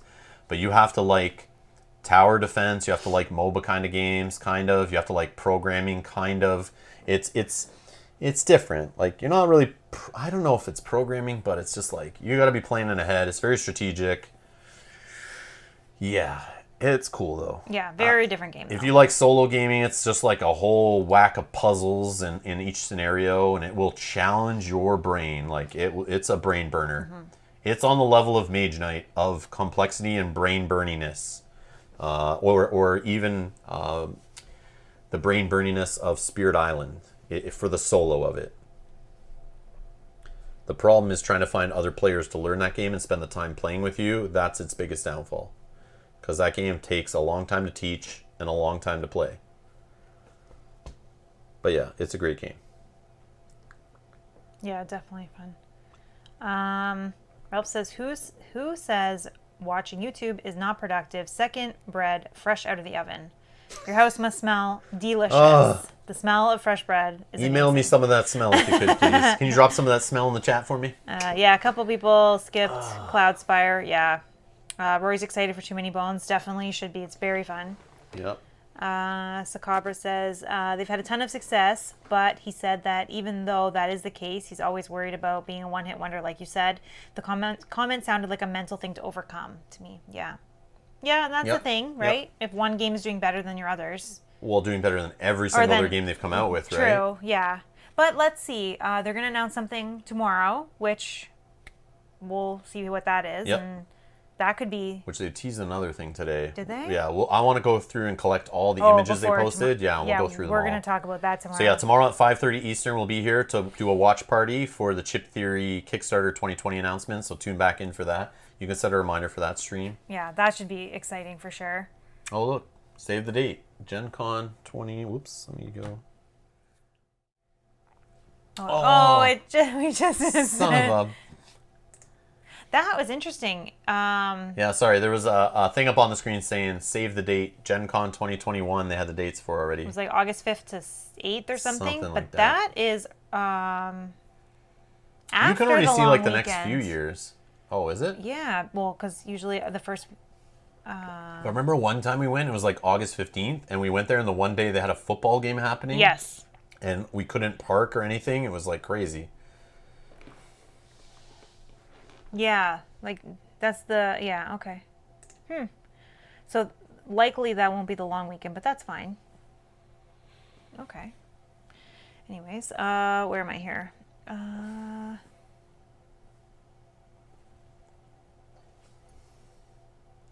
Does anyone know if Shadowborn Games is doing anything for Gen Con? Shadowborn Games. I know something about Shadowborn Games today. You do? What did we learn about Shadowborn Games today? I need to look at the... Yeah, there was a game we were supposed to look at. Oops. Oathsworn. Yeah, I'm like, I have to... That's another one that was on my list. Okay. Yes, I watched Roll for Crit had an interview with the creator of Oathsworn, which is a game I missed the Kickstarter on. And a bunch of you guys were saying later that I need to play that game and get it on the channel whenever it comes out. It's now coming out supposedly in May at the earliest. There were some delays. But key thing, they are reopening the Pledge Manager. He did a real cool thing. They were going to open the Pledge Manager, and then the pandemic hit, and everything started to shut down. So because people were losing their jobs and all that stuff, he decided to delay opening the Pledge Manager for late pledges and that kind of stuff. So they closed it down. It is reopening August 1st to August 31st. So you have a 1 month. And you will get to get in on late pledges. You will get to add stuff to your pledge if you already have a pledge, and modify your pledge and complete your pledges and stuff. But they're opening the Pledge Manager on August 1st. So please remind me if I forget. I want to get in there and start inspecting what's available and see. Hopefully the prices are similar to the Kickstarter. And then maybe I can get an Oathsworn pledge going to play that on the channel when it comes out. Ralph says Oathsworn was $100 shipping for him. Whoa. But that's in Singapore, you were saying? Yeah. Yeah, that's crazy. Do you want to put it back to just us, or this on the background? Does that matter? No. Yeah, Okay, it's whatever. Yeah, we can put it back. Okay. Sweet. There you go. White Rabbit's heading out. Good night. Good night. Good night. Yeah, we're going to get out of here in a minute, too. Kanji says, yeah, he put that in the update for the for the Kickstarter backers. I backed for everything, even the trees. Yeah, I saw we that. were looking at that. I saw they have like the pack where you can like switch the arms on your minis to put on like different weapons and stuff. I just don't know if that's like worth it or not, but yeah, that seems like a lot of stuff to put on your table at once. I think we'll have to look at it once the Pledge Manager opens, we'll poke through and see, because Yeah. shipping might totally scare me away from that game. Yeah. That's true. Ralph says, and We're a shipping hub. Oh my gosh. Oh, wow. Oh my gosh. That's bad. That's bad. So who said they were all in on that? Kanji. Conjay, how much was all in for you, US, with shipping? Good evening, Successful Geek. Is here. Good Hello, evening. hello. Rory says, nice job, guys. Thanks for bringing all this info. It's great. Yeah, sorry it wasn't as organized. I wanted to do it more casual. I was making a list throughout the day, then I just don't have it in front of me, and I thought, oh, I'll remember all this stuff. And then I thought you guys would drive it too, so But they are. I mean, so it's a nice casual hangout. This is exactly what I'd be doing on an evening at Gen Con. Yeah. I'd be meeting up with friends going, what did you guys see today? What did you see today? Yep. Did you see anything cool in the hall? Oh, you were playing a tournament all day? How'd that go? Like, we would just be chatting about like, oh, you went to a panel? Oh, okay. Oh, you bought this game, opened it, learned it, and played it? Oh, tell me more. Yeah. John B is here. Hey, Hi, John, just dropping in. No worries, no worries. We're about to wrap up in a minute, but just been chatting about sales we found at Gen Con, games that were announced today, talked about some games that were announced yesterday, talked about the disorganization of Gen Con Online, how everything's kind of all over the place. But yeah, we'll be back tomorrow for Chip Theory stream, 5:30 p.m. We'll do some pre-chat, kind of talk about what they've been spoiling so far, like clues and stuff. All the materials, and then we'll go into a watch party where we'll just watch the stream together. We'll shut up while they stream, and then after we'll have a discussion about what we saw for the new IP, that they're going to be a new game that they're going to be kickstarting later this year. Yep, and then we can talk about it. Conji says $245 all in. Wow. And Dale says all in Oathsworn was $299 without shipping. Oh. Wow. With all the side stuff probably, right? Wow. Yeah. Wow. Shipping was like $40. Oh, and Dale says or $245. Something like that. Yeah. Okay. Okay, shipping's like okay. Well, $40 shipping on $245. I mean, I guess that's reasonable. Yeah, that's not a big deal. We'll check it out. Yeah. But that's US though. Canada will be a little bit of a bump on that. At least a little bump. Dale says from the Kickstarter page $299. Okay. But Conji says I didn't get the coins or maps. Oh, okay. That makes sense. Mark That makes says sense. shipping was $45. Okay, so it'd probably be a little higher for us. Yeah, because there's Okay. probably like different level tiers, and then you could like add on stuff, or the all in sometimes doesn't have all in. Okay. Sometimes they still have add on stuff on the side. Depends on that kind of thing. But That's great. Thank you for that information. Locator says, and pizza? never heard of it. I don't think we can eat on stream. Is that That'd a be new so game? weird. Yeah, the stream tomorrow with pizza. Yeah. It is dinner time for us. I know it is. Like 5:30 that's around our at time. 5:30 to 6:30, somewhere in there is usually when dinner's happening for us. But I mean, we could eat while we're muted and watching the stream. I wouldn't feel bad because we're just like very small on the screen. But I would not want my mic on while we're going. And then you're not eating like wings and like saucy hands and everything. I'm dripping wings on my People would on my be like, shirt I'm and tuning stuff. out. Yeah, Goodbye. This is disgusting. I got wing sauce all up the side of my face, and like, this is a great stream. I don't know. We'll bring a beer though, that's for sure. $2.99 was all in. Okay. And Canada is 54 to 59 all in. Okay. But that's US though. I know. You got to convert all that. Oh my god. Rob's Gaming Channel ASMR. Oh, Rory's hungry again. Yeah, this is what's happening. I'm sorry. Let's see. Meeple Monkey says I've done that in online RPGs. Like mute your mic, man. Mute your mic. You're grossing us out, dude. All right, let's see. So $2.99. Yep. Plus like let's do the 60 shipping. Yeah, do let's the say 60 because you shipping. want to do the higher, yeah. So $360 US. Let's find it it. did 260. Oh, I mean 360. I need. Yeah. 360. Sorry. No, that's okay. US dollars to Canadian dollars. We don't want to know. Calculating. It's too much. $479. Whoa.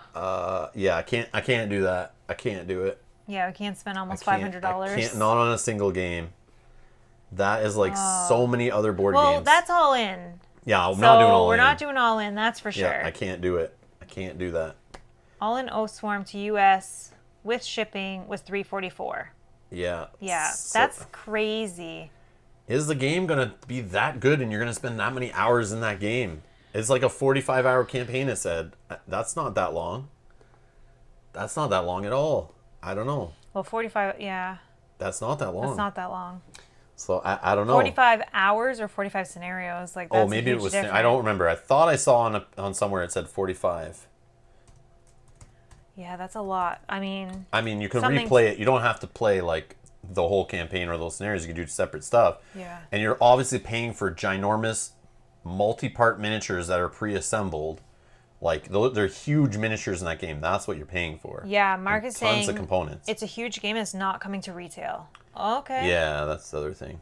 I think it will be like, I think it will be a game that will be like a Gloomhaven level. People are comparing it to like Dark Souls. Like, it's like kind of for Dark Souls players or whatever. Like, it's that kind of like hardcoreness to it, and like the difficulty's kind of there. And Dale the Casual Gamer says 45 plus hours with 15 chapters. Okay. Locator Gaming says, so if I take $300 to Canada, I could get $400 up there. I should go to Canada every day. yes. Except that the border's closed. Yeah. But yes. Non-essential travel. Yeah. That's why that's what sucks, but it is what it is. Yeah, the dollar's not great right now, that's Yeah. for sure. There was a time where it was par, and I was going crazy. I was like going down to the U.S., buy tons of stuff, because like the dollar was great. Everything was cheaper. It was awesome. But then the dollar dropped again, and it was like, yeah. Rory says, my fiance would kill me. She's already asking what Rob is playing because that will be my next game. I'm not even playing anything today, and you guys are buying stuff. Yeah. Like, stop it. No. Let me at least play the game and show you how it fully works. Don't just buy it based on some images on a website. However, though, if there is games that you were looking at and now are on sale, then go for it. Yeah, that makes sense. That makes sense. That is so funny. Ralph says, yes, Kingdom Death Monster might be the better choice. At least you know it's great already. Yeah, when you're spending $500 on a game. Yeah. Isn't Kingdom Death Monster like more than that, though? I thought don't know. it was more to get in on Kingdom Death Monster. Maybe. But yeah, I do want to play Oathsworn. I do want it. If like money was no object, for sure I would. But it's just like, that's a lot for a game. I don't know. Base game, they're saying base game for Kingdom Death is $400. Oh, okay. US? Yeah, of course. Yeah. Of course. There is a standee version of Oathsworn, but I think I would get eaten alive in the comments if I started a stream one day and was like, hey guys, we're playing Oathsworn today, and everyone tuned in and I was playing with standees. I think everyone would rip me a new one and be like, you don't even have the miniatures? I can't even watch. Where's the giant rat? I can't watch. Where's the big trees? Yeah. Meeple Monkey says, can he get me to buy Gloom of Killforth? I don't know yet. I haven't even played Gloom. I only have Shadows of Killforth, and I haven't even played it yet. I just read through the rules and got it set up on the table. Shuffled all 65 decks of cards. But that's as far as I've gotten. So Ralph is saying the problem is not buying the game. The problem is that I have no space and that my wife is complaining about most. Sorry, that is what my wife is complaining about most, not having enough space. Yeah. Yep. So sell some of your games that you're not playing and then use that money to buy your other games. That's the best way, I think, to do it. Mark says, if you buy Kingdom Death Monster on Good Friday, it usually sells for less. That's evil. I love it. Oh my gosh. I love it. That's awesome. Oh, sorry. Conjay got him, Meeple Monkey, to buy Gloom of Killforth. Sorry. Oh, this type okay, I of get no it. problem. No problem. I get it. Okay, and Mark says, all Kingdom Death Monster expansions sell for around $1,200. Oh my god. So I guess that's the all-in and all the expansions. That's crazy. Yeah, I don't know. If I got that, That's I would never play any crazy. other game for like a year. I would feel wrong if I played any of my other games. I would just be like, nope, I'm only playing Kingdom Death today because I spent the price of like a small used car on a board game. So it's like, yeah. But for Kingdom Death, like, how many scenarios is it? How many hours is? I know there's expansions and stuff, so that it's obviously hard to say. But like, I don't know. does it just go I on don't forever? Seems like. I don't know. I think it's a lifestyle game. I think it's you collect it, you play it, you live it, you breathe it. It's a lifestyle game. Like you're in it. Yeah, I It's guess. like just like collecting an LCG. You're just- spending an LCG after a few years. You spent that much money. So, yeah, I don't know. John says we have 7 shelves of games and 3 large piles on the floor. Carol says no more shelves. So ... Aw. Oh, that sucks.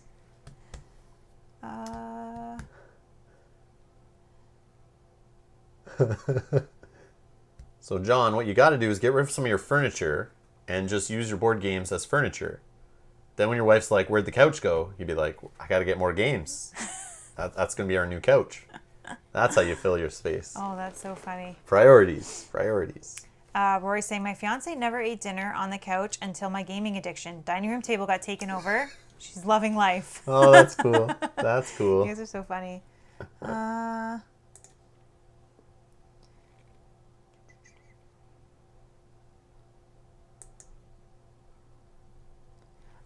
Kingdom Death is like 40 sessions multiple times. Oh. Oh, okay. Okay.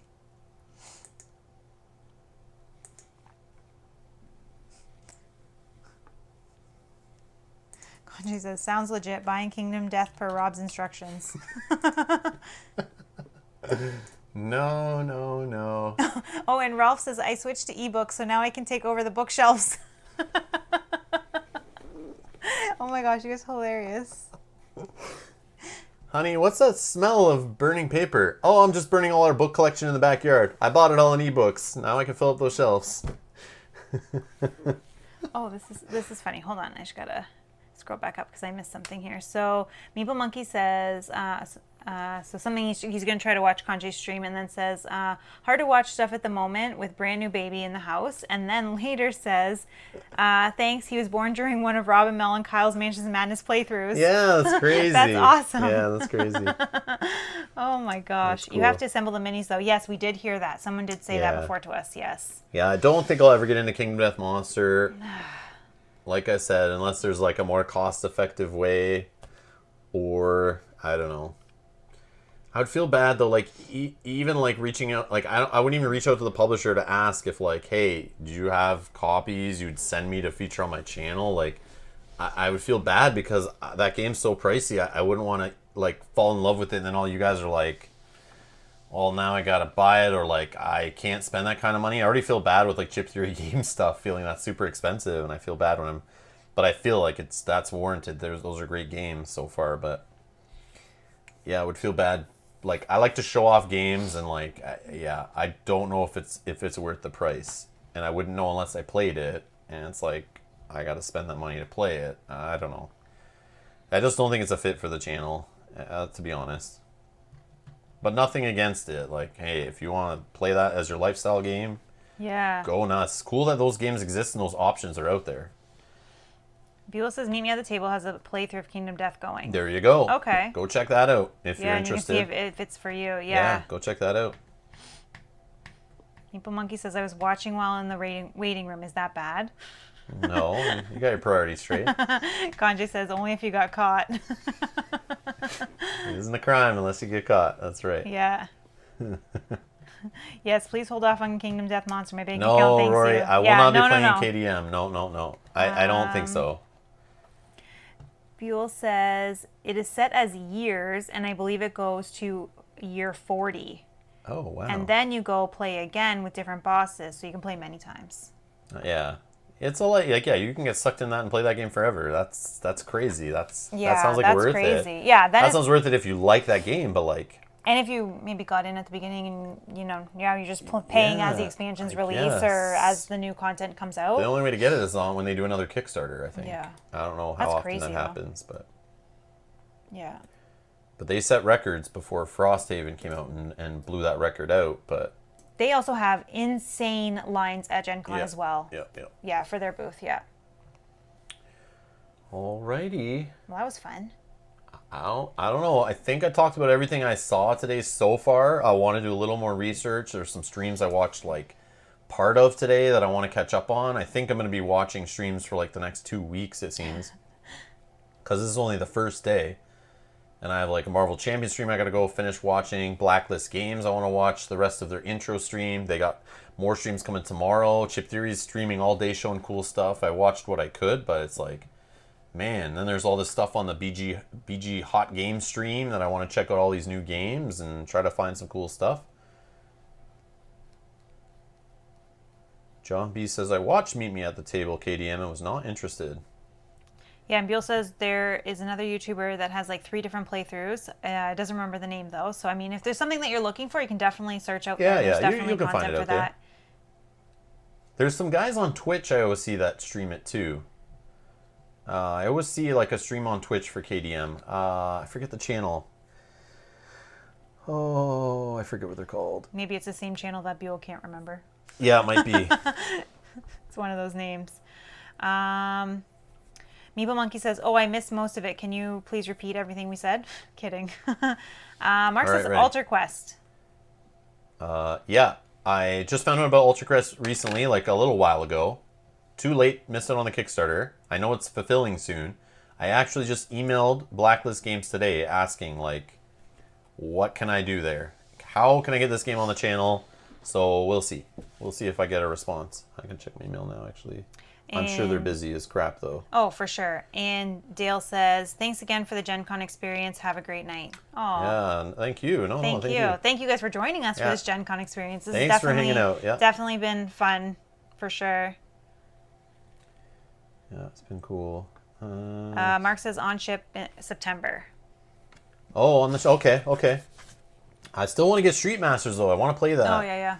I want to play Street Masters first. And I did see something. Street Masters also has an app that they announced today. Yep, that's something they announced today. Yep. Actually, Hit Point Gaming is the name of the other YouTuber. Oh, okay. Yeah. Yep. Hold on. Yep. Meeple Monkey is going to watch our final Dawn of Peacemakers play. Oh, nice. Yeah, you were playing through that as well. Yep. Yeah. So hold on. Other things I made notes of throughout the week that I did want to talk about on one of these streams and I kept forgetting. Lord of the Rings, the adventure card game, the digital game I played a couple times on the channel. That Asmodee supposedly likes. The game exists. They make the definitive edition, and then that studio basically went under and fired everyone, let go. They dissolved. And everyone thought the game was done and dead in the water. But Asmodee Digital found another development house that is actually going to continue working on Lord of the Rings, the adventure card game, the digital version of the living card game. It's still a different game, but it uses a lot of the same art and the same style of game. But they're actually going to give it like a graphic overhaul and add some new stuff to it, and eventually do expansions and that kind of stuff.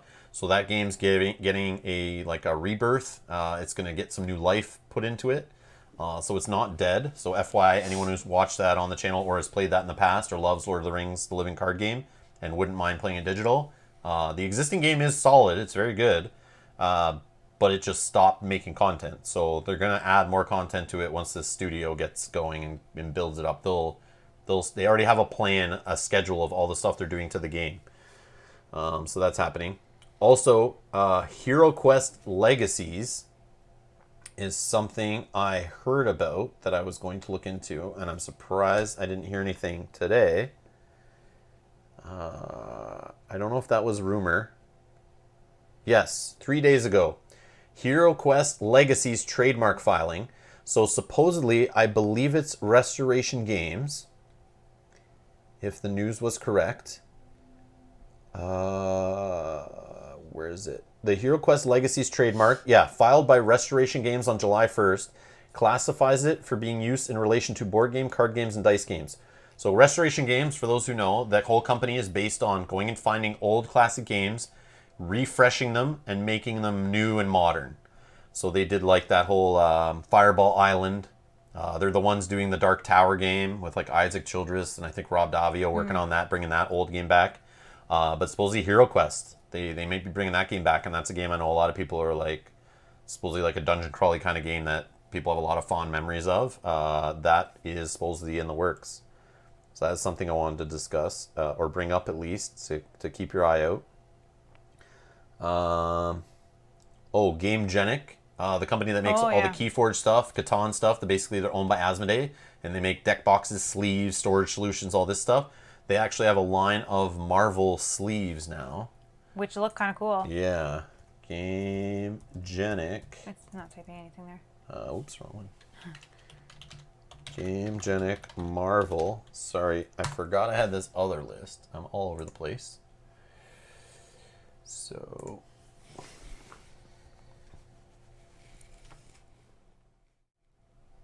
boom.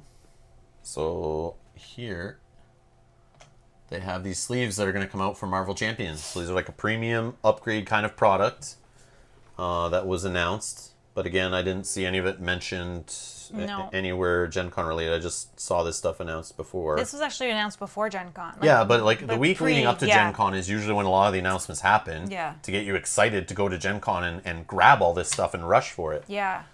Which we probably would have grabbed a few of these because these look pretty cool. Yeah, I definitely would have got some for sure. Yeah. And then Root Digital. So there's a digital version of Root being worked on by Direwolf Digital, who, in my opinion, is the best board game app creator, period. Out of any apps I've played of re-implementing board games, Direwolf Digital is like the best, in my opinion. The best. And they're working on Root Digital, which you can add to your Steam wishlist already, and that's coming out later this year, FYI. So, yeah, that I saw announced recently. And that's it. That's all I got there. I had the Old Sworn Late Pledge listed here. That's coming, and yeah. Okay. Okay. So that's some info for you. That's all I got. One thing that I saw here before is Raphael is playing a demo of Contra tomorrow with Scotty from Blacklist Games. Oh, that's cool. I think that's what that is. That's cool. Yeah, let us know how that is. Yeah, let us know. Yeah, because that's something that's on the to watch, I guess. So I'm just reading through.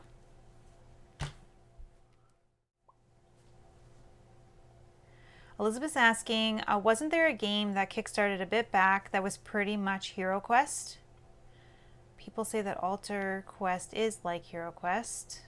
Yeah, I've heard that too.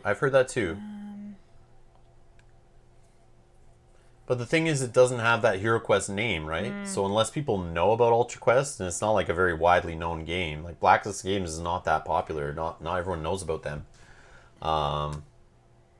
Oh yeah. But everyone knows Hero Quest. You say Hero Quest, a lot of people have fond memories of that game. So you stick that name on a box, it's gonna sell. It's gonna sell like crazy. Yeah, Raphael says Ultra Quest is not like Hero Quest. The only similarity is the board looks, and the name, I guess.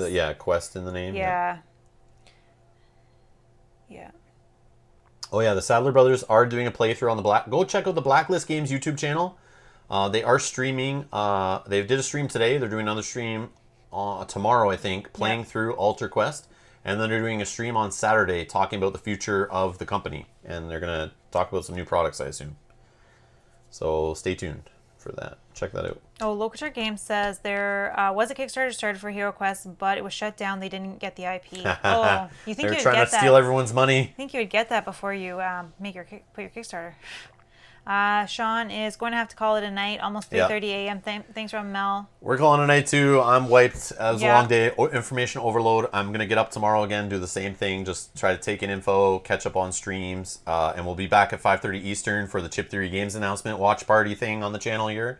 So tune in for that. Yep, bring your pizza, bring your popcorn, your beer, your snacks, whatever you guys want to. And we'll start it like a half hour before the stream goes live to watch. So if you guys find out anything new tomorrow or any new games or anything, bring it to the stream. Let us know. We can look at it before the stream starts or after the stream, after the Chip Theory announcement. We'll talk about that announcement. But I mean, if there's something else that's announced tomorrow from any publisher that you think we'd be interested in, bring it to the chat. We can bring it up on the screen. We can look at it, whatever. So Mark is saying, isn't the Chip Theory Games announcement at 5? I think it's 5 Central. Yes. 5:30 Eastern is when we're starting. So it's 6 p.m. Eastern is their announcement, or 5 p.m. Central time. Yes. Yep. But thank you, Mark. Yeah, that would suck if I missed it because I had my times wrong. But I think it's at. I believe it was. I wonder if they have an event for it because that stuff's all in Eastern time. Let's see. I thought we looked at this the other day. No, I don't think Chip Theory put any of their stuff in the Gen Con event system. I don't know what will happen. Unfortunately. When I click this. Looking at. Okay, so that's Thursday. Where's Friday? Yeah, see, it says CDT. All Yeah. things, and How right do now it's 9:30 their time and it's 10:30 our time. So yeah. But how do you get to Friday? Like it just says there Thursday. We'll go all the way down. I think there's the whole schedule down further. Oh, right here we go. Okay, Friday at. Yeah. Yeah, we can check. Yeah, 5 p.m. their time, so 6 p.m. our time.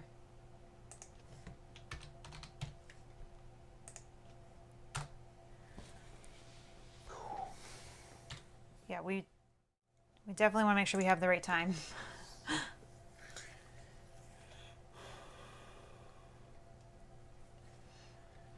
Yeah, let's see here. Oops.